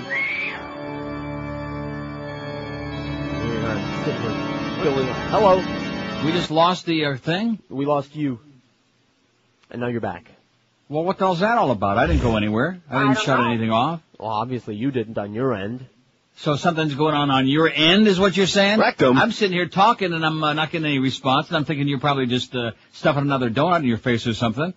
What kind of crap was that? We're up and running, but we weren't there for a while. We're off and running, man. It sounds like sabotage to me. Probably Jeb Bush got his fine finger stuck in the middle of this crap. First impression was maybe an evil elf in the control room leaned on a button or something, but there was nobody there. Anyway, what I'm trying to say is Toombs County, Georgia now has 3 separate proms for the high school. They have one for the blacks, one for the whites, and one for the Hispanics. Well, how do you like that? It wasn't supposed to be this way when Yuri Flores bought a $50 ticket to the white prom in February. She returned later that day with a white girlfriend, Jennifer Hart, who also wanted to buy a ticket. Hart says the white prom committee girl wanted to know if her date was white, black, or Hispanic. Mexican was the answer. Well, she told me that it was a white prom, not a Mexican prom, not a black prom, Hart says. It made me feel mad. That's not right. I wanted to put my fist in her face, she said. You go, girl. It's the babes that are meting out that punishment anyway. That's what Rush says. Flores, too, was stunned, hurt, mad, and with the minutes determined. The Hispanic/Latino prom committee was formed that February afternoon. The Silverado nightclub on US 1 North of Lyons, Georgia, resounded May 8th. That was Saturday night with kumbaya, rap, pop, and reggae as Latino high school kids in Toombs County and from across East Central Georgia go to the prom. Kumbaya. Kumbaya? Huh? My lord, kumbaya? This is the land of freedom. It's supposed to be a land of dreams, said Ana Rosa Perez, a Toombs High School junior with braces and aspirations for a career in Hollywood. But it's not equal. We just don't want to be left out. Our prom will show other people if you want to try to achieve something, you can do good. Why can't all the kids go together? Oh, excuse me, I'm sorry. Oh, yeah. Now who's being naive? Kay. Boy, oh boy. I printed out a good part of the Seymour Hersh story from the New Yorker. I don't know. It's just too long and ponderous. We do have it on there. Chain of command, how the Department of Defense mishandled the disaster at Abu Ghraib. With that new picture, the one with the dog. Everybody's going to want to take a peek at that. And then also, they were, speaking of dogs, Cynthia Rothrock. Now, she's all right. That picture's okay. It's kind of erotic. She's got a good body. How about from that? Many years ago. She's, how old I say? She's now 75, something like that? 49 or something, I don't know. 567-0560, pound 560 on the AT&T and Verizon wireless line. Look at that phone, man. Are they doing it or what, huh? WQAM, hello. Neil. Yes, sir. 3 things. Love the Mo and Goldie bits, man. That's the best thing on radio. Second thing, I got a brother. One of my all-time favorites. Oh, God, I love it. I got a brother that's in the military, and he said that the civilian contractors is a politically correct way to say mercenaries, in case anybody hadn't caught on to that quite yet. Mm-hmm. And I was delivering to a feed supply store near Lake Okeechobee last week when George went off on one of his Middle East rants. Right. And actually had a guy come up to me, some big, cowboy bohunk. And he came up to me and said, what station are you listening to? And I told him QAM out of Miami. And he said, who's that faggot liberal that's talking? I told him it's George, and he's a fill-in host. And he goes, that faggot needs to have somebody put a bullet in his brain. And then as he drives off, he's got Jesus Saves license plate. And I'm thinking, there's your Christian love, man. All right. There you have it. Jesus loves you, baby. Don't forget it. And have a great day. There you go. He's gunning for your ass, George. Yeah, no, we were talking about the Christians. One of your good rednecky folks there, one of them good Christians. He's got Jesus on his bumper sticker, and he's got his shotgun in the back in a cab. Speaking of what he was just talking about before that, many of the prisoners abused at the Abu Ghraib prison were innocent Iraqis picked up at random by U.S. troops and incarcerated by underqualified intelligence officers. A former U.S. interrogator from the notorious jail told the Guardian newspaper the Brits. Torin Nelson, who served as military intelligence officer at Guantanamo Bay before moving to Abu Ghraib as a private contractor last year, blamed the abuses on a failure of command in U.S. military intelligence and an over-reliance on private firms. He alleged that those companies were so anxious to meet the demand for their services that they sent cooks and truck drivers to work as interrogators. In fact, maybe this truck driver that this last caller was talking about, maybe he ought to be going over there. I'm sure he'd do a fine job. Oh, yeah, he'd fit right in with this crowd. Military intelligence operations need to drastically change in order for something like this never to happen again, Mr. Nelson said. He spoke to the Guardian in a series of interviews by phone and email. He claimed that many of the detainees at the prison are actually innocent of any acts against the coalition and are being held until a bureaucracy there can go through their cases and verify their need to be released. And it goes on about the variety of different incompetent, unqualified clowns who are in charge of the interrogations. Mr. Nelson denies any involvement in the physical and sexual abuse of Iraqis at Abu Ghraib and is listed in the official military report into the scandal as a witness rather than a suspect. He says he resigned from his job in February in fear for his life because Abu Ghraib was coming under increasing attack by Iraqi insurgents, and because of his disillusion in the military leadership there, he's now working as a private contractor but not as an interrogator. And yada yada, on it goes. Also on our website, Torture on the Cheap. It's a beautiful thing. 5670560 pound. So I'm just examining in my mind, since I made that comment at the beginning of the show, I'm not doing any more of those build the pool things. The polder builders? And well, no, have you noticed? Yeah. See, it's like a culture shock here now. Oh, like what do we do now? Because you had them really rolling there on Wednesday, Thursday, and Friday with the euphemisms and the oxymorons and just the plain old everyday morons. They were on a roll, man. They thought, hey, this is heaven. WQAM, hello. Hey, Neil. Yes, sir. Good. Hey, Andy Rooney had a great idea for what George Bush should be doing. Yeah? Did you hear it? No, I did not. Didn't see Andy Looney. He told him he needs to get off the campaign trail and stop acting like a candidate and start acting like a president and get us out of that quagmire, put all his energy into getting us out of that quagmire as opposed to campaigning, 24 hours I have a suggestion for you and Andy. Hold your breath, okay? Inhale right now. We'll let you know when to exhale. We'll keep an eye on your eyebrows. The chances of that happening on a scale of minus infinity are ain't going to happen. In addition to which, how do you act like a president? Oh, put on some makeup. Oh, in other words, what he's been doing for like 3 years plus? 12 minutes after 1 at 560 WQM. Buying a mattress can be so dang confusing. So many brands and different model names at every store, it's almost impossible to compare. Plus all the phony sales, false promises, and strings attached. You have to really read the fine print, which is why Dollar Mattress is so amazing. It's the easiest possible way to buy a mattress. When you call 1-800-MATTRESS, you'll get the best prices on the best brands with your delivery on your schedule and the best customer service in the business. Why in the world would you want to shop for a mattress anyplace else? Dollar Mattress won the 2004 Better Business Bureau Local Torch Award for excellence because they work harder than anybody else to earn your business before, during, and after the sale. When you call 1-800-MATTRESS and talk to one of their expert betting consultants, you'll rest assured you're getting the best possible mattress and deal anywhere. Choose from a complete line of Sealy, Serta, Simmons, King Coil, Tempur-Pedic, and Stearns and Bananas Foster, too. And Dollar Mattress takes same-day orders all day long from Kendall to Stewart, from Palm Beach to Fort Myers. So do what I've been doing for a long time. Call 1-800-MATTRESS and pick the date and 2-hour delivery window you want that mattress delivered. They're on time 99% of the time. 99.7%. Isn't that what I just said? Yes. I'm one of their zillions of satisfied customers, and I guarantee you will be, too, when you call them the first time at 1-800-MATTRESS or log on to their website at mattress.com. Dial a mattress, 1-800-MATTRES, the easiest possible way to get you a great night's sleep. We're Sports Radio 560 QAM.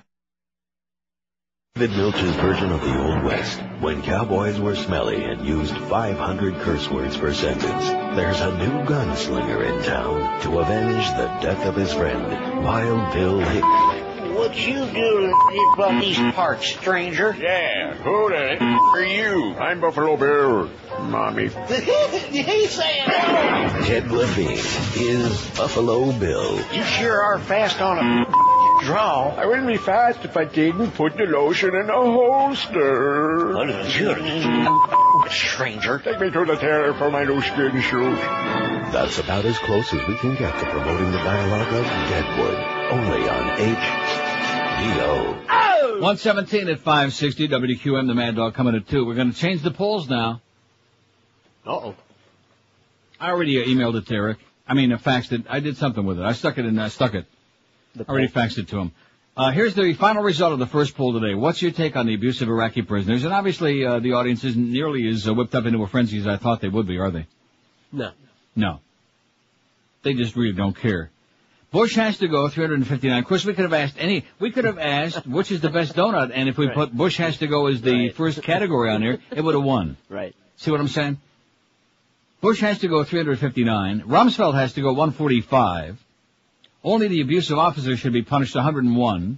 It's part of war, 79. I just don't give a Schmidt, 65, 8.3%, which is depressing, but probably the honest answer. And they must have deserved it, 32, 4% out of almost 800 votes. Here's the new poll for the rest of the day. Much more important, obviously. Which is the best donut? Okay. This is something they can sink their teeth into. Krispy Kreme, Dunkin' Donuts, or I Hate Donuts. I don't know what the other choices. There are many, many independent donut shops. Yeah, but none that we ever heard of. Right, they're individuals. This is like Mom's Donuts, Pop's Donuts, Mom's, Bill's, Pop's, Donuts. Bros. Donut Joe's. Do bros eat donuts, by the way? I never really thought about that. Yeah. I suppose the bros eat You donuts. suppose the bros? Knows. Yeah. Who knows about the bros? Hose. Which is the best donut? Krispy Kreme, Dunkin' Donuts, or I hate donuts. We have no other choices. Now, naturally, you can always add on to that list. But see, what's going to really piss them off is I picked another poll. I mean, is there anything else to really put on there? No. Not really, but we'll see. Because, I mean, let's do it the scientific way on our website instead of having a bunch of stupid people calling and saying, oh, Krispy Kreme and Dunkin' Donuts. Yeah, it's just pathetic, is what I mean, it would kill a good hour, 41 minutes. But we ain't going to do that. Alan King is dead. We mentioned that in the beginning. He was lung cancer. Heavy smoker. He was all right. I mean, he was not like really fall down funny kind of guy, but he was schmaltzy, you know. 76, he's dead. And Olive Osmond is dead. She was the mamacita of the whole Osmond clan. She's dead, 78. After a nasty stroke. Oh, look at that. Powerball's $205 million now. I'm going to go win that. I'm going to get in the car and rent a car and drive on down to Ohio and win the Powerball this week and then have a good time. And then maybe that guy with his pickup truck can drive up and give you what for? Give you like licky all over your body. That's probably what he'd like to do, you know? Oh, yeah. But all those people that call all the names, you know, they're all just like you're seeing over there in Iraq right now. Sure. That's what it's all about. It's closet faggery, man, at its finest. WQAM, hello. Neil. Yes, sir. I'm sorry, I've never added to your polls before, but I just feel compelled. The Spirit of Christ compels you? Go ahead. Publix Bakery makes very good donuts, but I would never eat any there because donuts are bad for you. No, I'm not asking you whether you'd eat them or not. I mean, this is not, we're not going to come and check in your cupboards, and although we might. Go look in the second cupboard from the right if you do. Okay, that's the one. Okay, thanks a lot, Pally.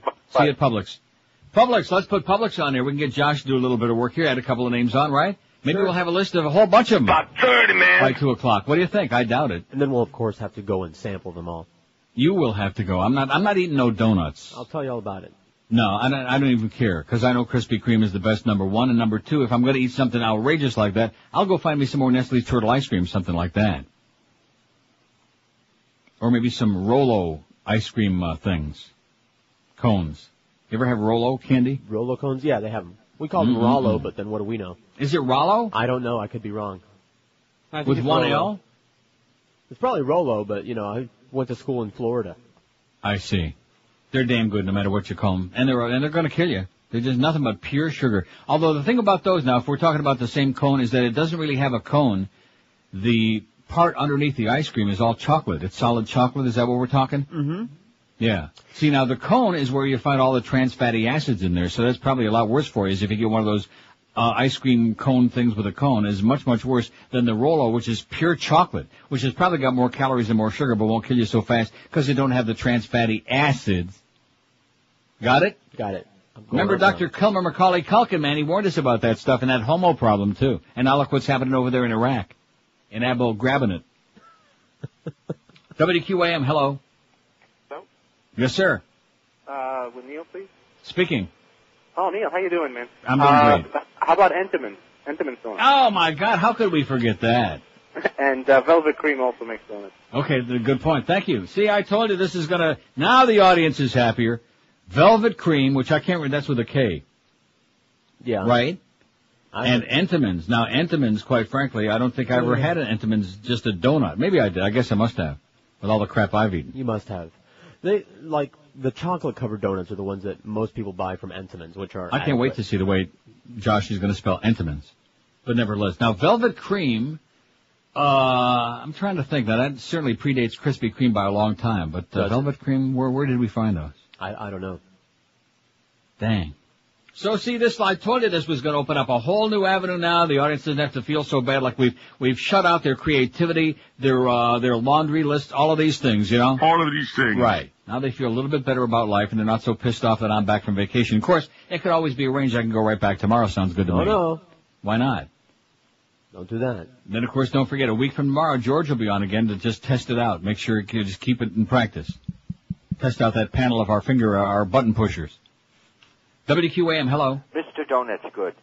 Mr. Donut is not I may too be going bad. to WBTA this summer. WBTA? Good. Well, I hope we run into each other. I mean, at least I'll run into you anyway. If I see you. Wouldn't surprise me if he was driving. Yeah. My. Blind Mike is back. WBTA in Batavia. All right, Mike. Oh, you'd be perfect there, man. Talk about the blind leading the blind. 5670560. Oh, actually, you ought to be working for Greg Reed, I would think. Would be a perfect fit. Blind leading the blind. Man, Greg, congratulations on the phenomenal job you guys have been doing over there. Power 96, WQAM. We couldn't have done it without you, Greg, without your fantastic leadership, with your hands-on approach, with your real interactive thing. That's what I hear around the building. He's got an interactive thing. That's what I'm hearing. I can't tell you who told me that, but you can probably imagine. WQAM, hello. Hello, Neil. Yes, sir. Hey, how you know? Pretty good. Good. Listen, just so you know, man, the Velvet Cream was on 8th Street at 32nd Avenue across from George's Super Subs, another wonderful place. 8th Street and 32nd Avenue. Yeah, in Miami, in Cayocho. Oh, that ain't my hood. Across from, well, George knows. I guess they were all over the place, though, Val. It was a chain, were they? right? All right, Okay. anyway, great to have you back, guys. Have a good one. Thanks, Pally. Have a great day. Velvet Cream. See, now we got into donuts, something people care about. Not these beatings and all this abuse and all this barbarism and crap, huh? All the lies, all the innocent lives being sacrificed. We don't care about that. We want to hear about donuts. Now we got something, like I said, we can sink our teeth into, right? Right. They got Krispy Kreme here, as a matter. Although I don't think, I don't know. I don't think that close by me, thank goodness. And unlike where you are, in Toronto, you don't go into like your convenience store and find Krispy Kreme donuts or into your like local gas. I don't even see any gas stations here. I don't think they can afford any. I think they're driving on fumes. Fumes? But in South Florida, for example, you go into like your mobile station. Right. And behind the counter, because from what I hear is Krispy Kreme will set it up just about anywhere. If you want to have a thing full of their donuts. A booth, whatever it is. Well, whatever they call that. Donut cabinet. Yeah, they'll come in and they'll set it up for you and bring you fresh every day. At least they used to until they started losing their ass. See, it goes to show you, man, this whole thing with the stock market, I don't want to get started on that again, but it's, hide it under your mattress. That's my best advice, okay? Hide it under the mattress. Don't let anybody see it or touch it, and the money either. Because all of this baloney about, this is the hottest damn thing to come along, a fool and his money are soon parted. Nobody knows that better than I do, believe you me. In fact, when this show ends at 2 o'clock today, I'm going to be making a phone call. You'll be able to hear it even off the air from all the way down there. Be hearing screaming, gnashing, and wailing. I'm listening. Exactly. In fact, I might call him. Absolutely. Just bitch him out, just in general principle. Nice book, by the way, The Weakest Link, The Mole Man. A grotesque book. Joe Rose showed you his ass, man. He showed it right to you, his big, bright, lily-white ass. Right to your puss. Left you in the dust, Mo. I'm feeling good. So anyway, it's a good thing that you told Joe, because our fine programming staff and management didn't bother telling Joe Rose what a fine book he had. After this was like Thursday. Man, you, Clarence and Duff, you ought to be ashamed of yourself. Well, at least Duff anyway. Clarence will give me my checks. Hey, good news. Lobster Fest is back at the Emerald Coast. If you've never been there, you don't know what you're missing. Not just an ordinary Asian buffet. They're all over the place. We're talking about a gigantic feast. Emerald Coast offers sensational, mouth-watering dishes you won't find no place else. Start out with 6 different kinds of soups, dozens of delicious, mouth-watering entrees like New York strip made to order, and their sizzling Asian grill, along with their new Hunan fish. Enjoy Maine lobster thermidor style, Jonah crab, oysters on the half shell, and they've got hand-carved prime rib waiting for it. They're brand new Thai specialties too. No MSG, no cornstarch. They cook only with cholesterol-free oils, so you never have to worry about walking out of there with a headache. Just a big smile and a big fat pupik. Their buffet features a full salad bar, full Chinese food lineup, their brand new sushi bar, and of course fresh cocktail. And if you have any room left after all of these things, which is unlikely, but if you do, take the crowbar and shove it into your pants and make room for some dessert, because they got a full dessert station featuring Belgian waffles, pies, cakes, pastries, ice cream with all your favorite toppings, and fresh fruit too. No donuts, but it's the perfect ending to a fantastic feast. Emerald Coast, 3 locations for you, Pembroke Pines, Sunny Isles, and Sunrise. Take the whole family. Book your next business luncheon right now. Let them do the cooking for you. Take out and delivery available too. Voted #1 by Zagat Restaurant Reviews and even WSVN News as South Florida's best Asian buffet, and I guarantee they're right. Call 954-572-3822. 954-572-3822 for information about the world-famous Emerald Coast Chinese Buffet. Live and local. This is Sports Radio 560, QAM. To an Iraqi stadium near you. It's the concert festival you've been dying to see.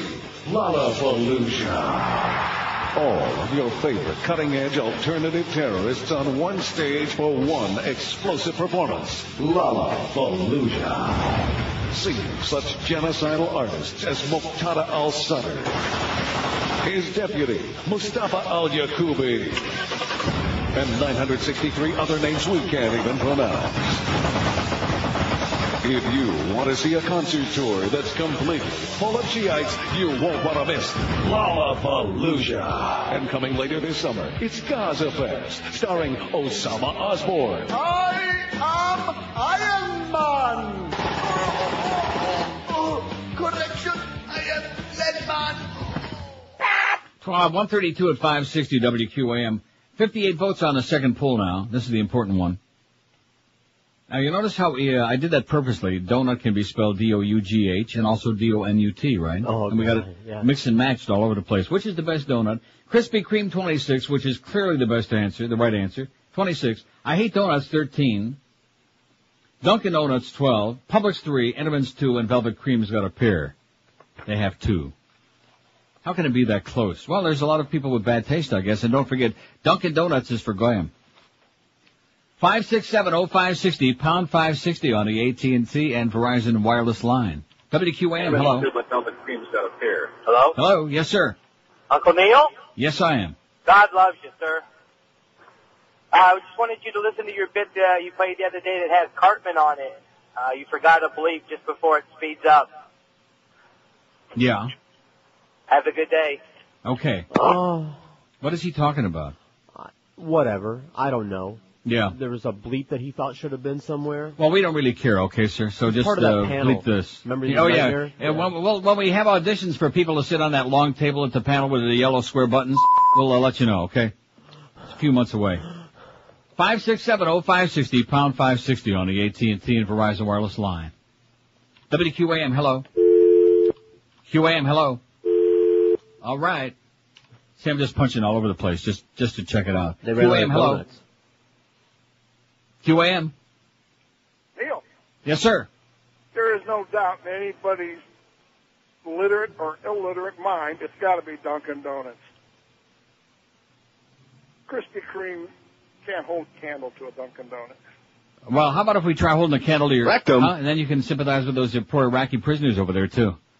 What kind of an idiotic comment was that? He sounded kind of militant about it too. He sounded like one of them guys, you know. I guess in the trailer parks they probably like Dunkin' Donuts a lot, wouldn't you think? Or no, in the trailer parks they probably bring home the Publix brand by the dozen, you know.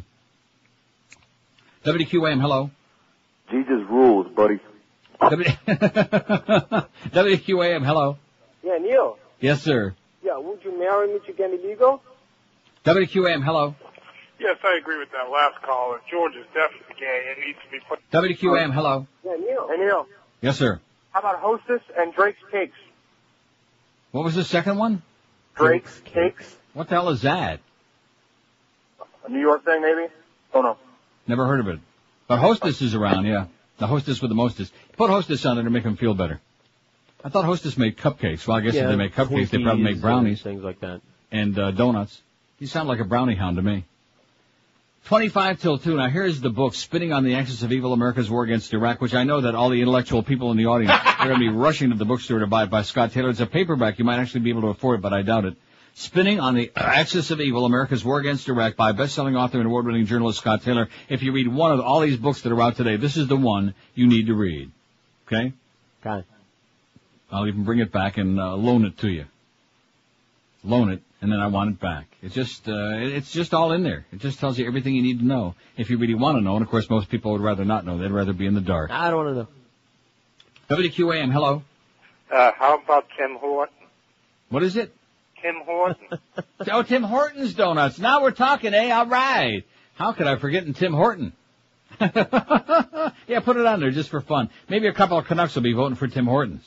How are the Leafs doing, by the way? It's a fairly significant moderator on the buzz. Okay, buzz this, okay? No wonder they're all drinking now after that last Philly game. At any rate, it's all over, and it's probably just as well, you know? I know you're pretty excited about the finals, right? Conference finals. 5670560, pound 560 on the AT&T and Verizon wireless line. And certainly the Worlds, man. Canada winning the World Tournament over there in Europe.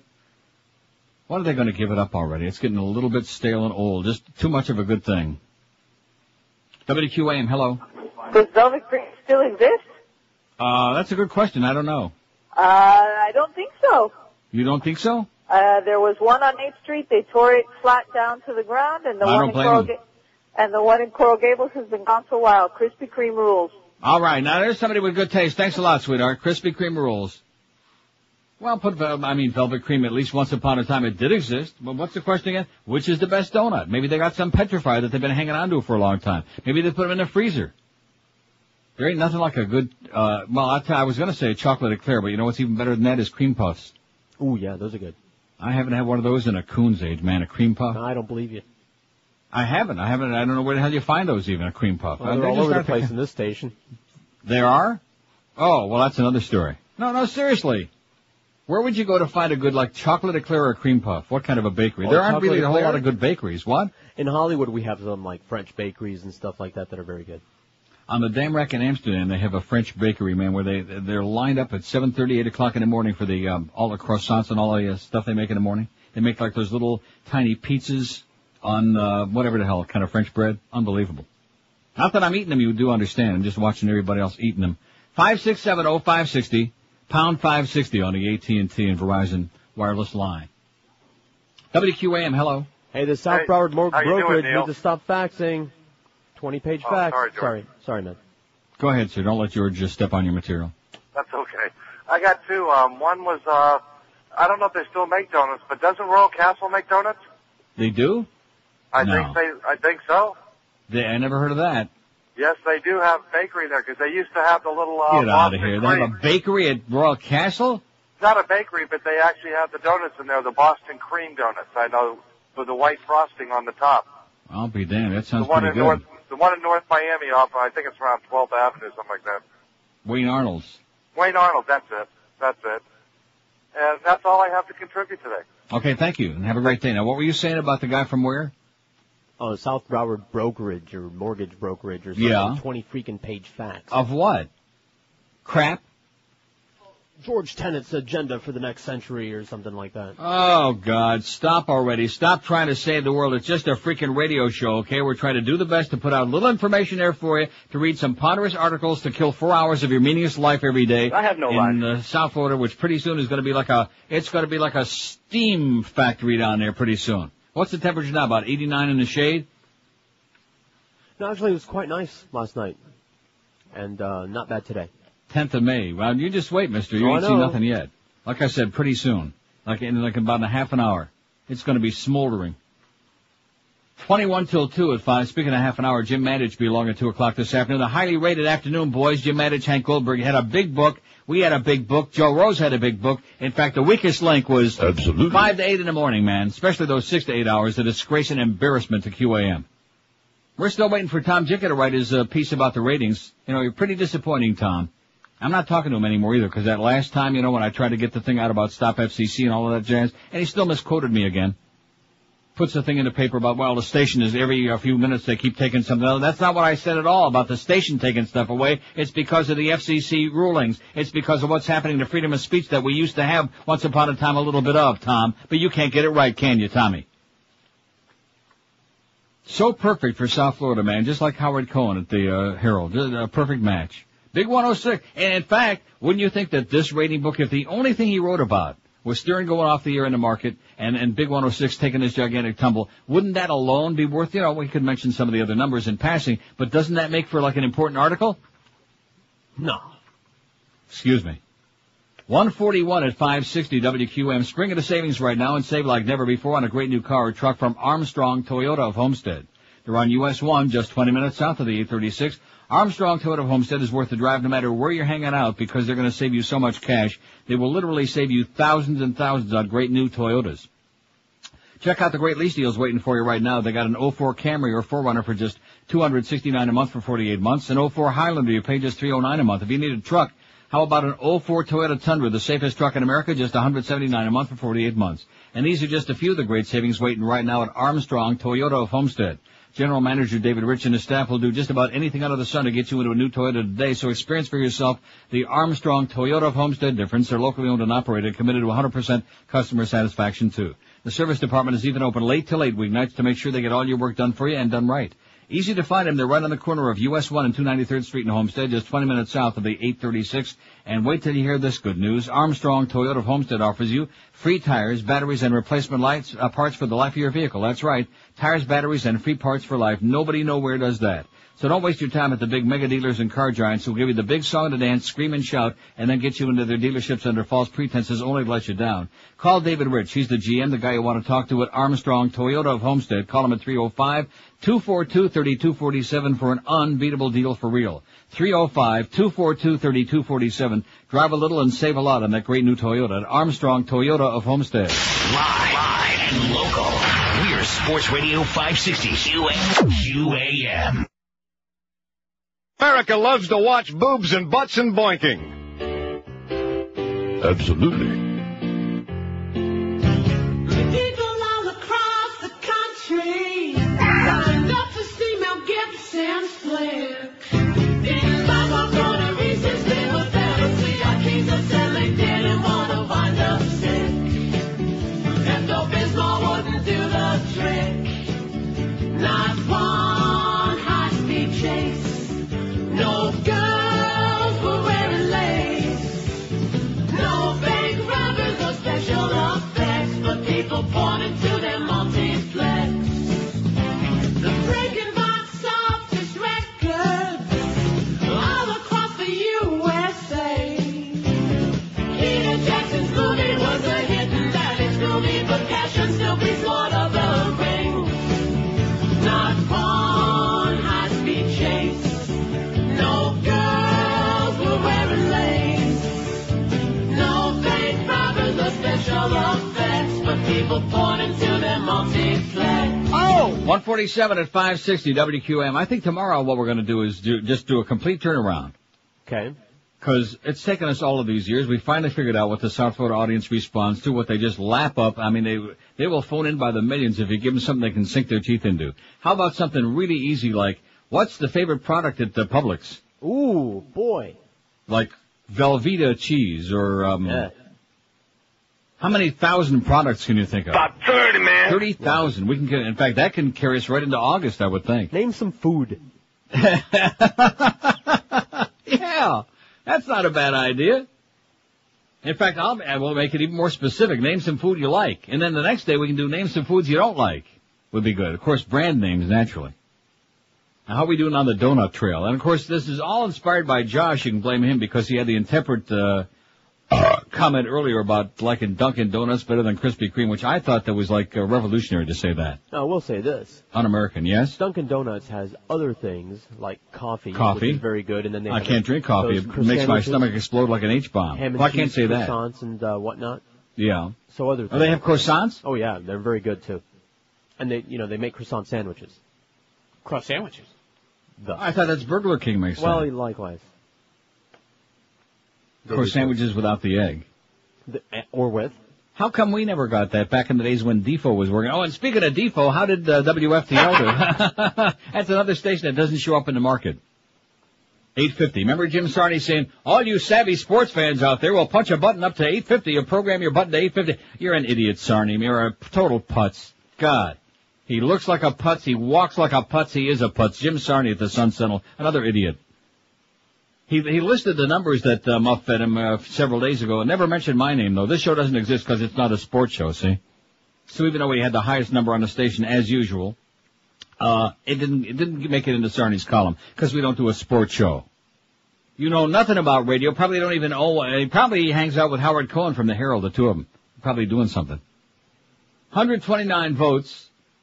Best donut, Krispy Kreme 68. Dunkin' Donuts 23, which is just ludicrous, Josh. I Hate Donuts 22. Entenmann's Donuts 6. Public Donuts 5. Velvet Cream 4. Well, either a bunch of old farts with a good memory or maybe there's one still around somewhere. Just because it doesn't exist in those neighborhoods where they said, like in Little Havana. Are Cubans big into donuts? I would think so. Why not? They're greasy, right? They're fried. Fried and greasy. Sure. No beans, though. Tim Hortons Donuts 1 and Hostess Donuts don't have any yet. I think we just invented something really new and great. Krispy Kreme donuts with beans, with refried beans. All right. For Cinco de Mayo. What's not to like? 567-0560, pound 560 on the AT&T and Verizon wireless line. WQAM, hello. Neil, how you doing? Pretty good, Pally? Late entry. Ever hear of Best Eaten Donuts? No. That was up in New England before Dunkin' Donuts took over. Never heard of it. Neil, do you think Wolfie or Rummy are going to step down? This is just getting disgusting and out of hand. No. No. You think anybody, below the cabinet is going to take a hit for this, or is it going to sure. Absolutely. They'll find some scapegoats, you bet. Right, but I mean, not just the PFCs. Oh, I know. I noticed that Chuck Hagel said today that, who of course is a Republican, he said that he thinks it's getting close. Rumsfeld may have to go. His head's going to have to roll, Neil. Keep the good work up. Thanks, Pally. Love. Heads are going to roll, but in the meantime, there's only one head that needs to roll, and that's in November, and it don't look too promising because John Kerry continues being really scary. We just can't find him. We can't see him. I'm not even sure he's still around. You know, he may have just still left. He may have gone on hiatus road. You know, that new one that they're building that they can't seem to ever get finished? That may be where John Kerry's hanging it out because he just, absent. Here's the opportunity to go in for he doesn't have I don't know how he beat Dean. I'll say it again. I think that whole thing was fixed. How did he come from absolutely nowhere to win all those primaries? I saw it too. I mean, what was that all about? What precipitated that? Besides, of course, the great scream, and then, of course, the biggest mistake of them all, when we got to see Judy Dean. That was the real killer. That Mieskite. I haven't played that in a long time. I think we can still play that. I don't think she says more than 2 or 3 times. And by the way, on that South Park thing, you like what a bunch of knuckleheads. What that punk was trying to say? I have no life. That's what he was trying to say. WQAM, hello. Hey, Neil, how are you? Pretty good. First of all, I gotta second your choice. Those donut shops in Amsterdam. There's one right on Damrak, right near the hotel that I stay at. I mean, I go there. You stay at the Swiss Hotel? That's exactly where I stay. How did I know? Because it's almost right, like on the other side of McDonald's. And I always get the same room, 211, because I have a balcony.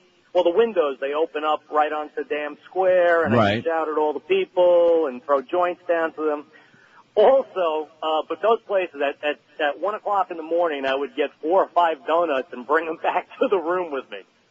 But also that guy who called about Drake's, they're the ones who make ring dings, devil dogs, those things. That's a I don't think we can say ring ding anymore. I think it's on the list. Or devil your dog. No, God forbid. Anyway, and I'm out of material, man. Thanks. And thanks a lot, Tootsies. Dewey. 152 at 560 WQAM. Live and local. This is Sports Radio 560 QAM. Florida. And now, a word from Howard Dean's wife. Hi. Hello there. I'm Dr. Judith Steinberg, wife of presidential candidate Howard Dean. You can call me Judy, not Judge Judy. That's a different Mieskite. People want to know why I'm hardly ever on campaign trail with Howie. Hey, did you get a good look at me in Iowa? I scared the crap out of myself. I make Frau Fabissen and look like a Shayna Poonam. Stop me if I'm bombarding you with too much Yiddish, huh? Anyway, Howie says after I showed up, his numbers drop it. Know what I say? That's a bunch of mishigas. For those of you who don't capiche the Yiddish, that means crap. Howie's a good guy, though he's what you might call a loose cannon. He's got a pretty bad temper on him. I remember one time, one of our kids left a cap off of the toothpaste. I thought he was going to blow a gasket. The veins popped out in his head, and that white spit strings were going in the corners of his mouth. He went Meshuggah. I spent 23 years with this Shagets. Most of the time he's a mensch, but on occasion, I hate him. I think my husband Howie would make for a very good president. One of the things I'm a little PO'd about is that Howie doesn't let us have a TV. I want to watch Sex in the City, I got to schlep down to campaign headquarters or to the Kroger's to watch on some tiny black and white set. I have never seen any program in color, so I'm no Jackie Kennedy. Hell, if you look at me, I'm no Ted Kennedy. I don't wear makeup. I'm like a whisker away from being Amish. Don't expect to see much more of me during the campaign. The only reason I'm addressing you today is because I was able to chew through my restraints. Anyway, Gazak Gazunt. That's Yiddish for Dr. Judith Steinberg. Over and out. Paid for by the committee to elect John Kerry president. Don't forget, tomorrow it's going to be Name Some Food. Then on Wednesday, Name Some People. And then Thursday, Name Some Dead People. Huh? Oh, that'll really get Mo all bent on his shit. Remember that time I did a poll on dead people, and he's doing a show about dead people, and he's getting bigger ratings than I'm getting, and blah, blah, blah, blah. Absolutely. See, the good news about it now, Mo, is that everybody's getting bigger ratings than you are, even the test patterns, so you don't have to feel bad. Don't take it personal, unless you want to. They just all hate you, Mo. That's what the deal is. Absolutely. Anyway, which is the best donut? That's a very important poll we're taking right now. When we get to the food stuff, we take it very serial. 169 votes. Krispy Kreme 90. I hate donuts 29. That's kind of surprising. Huh. Aren't you shocked? Well, how do you hate a donut? I don't know. You just scream at the hole. Dunkin' Donuts 28. Entenmann's Donuts 10. Publix Donuts 5. Velvet Cream 4. Tim Hortons 3 votes for Tim Hortons, eh? And Hostess Donuts ain't making the cut yet. Bye, bye, bye! The Neil Rogers Show on 560 WQAM, Miami, Fort Lauderdale. Big day, big money, big gift, big deal.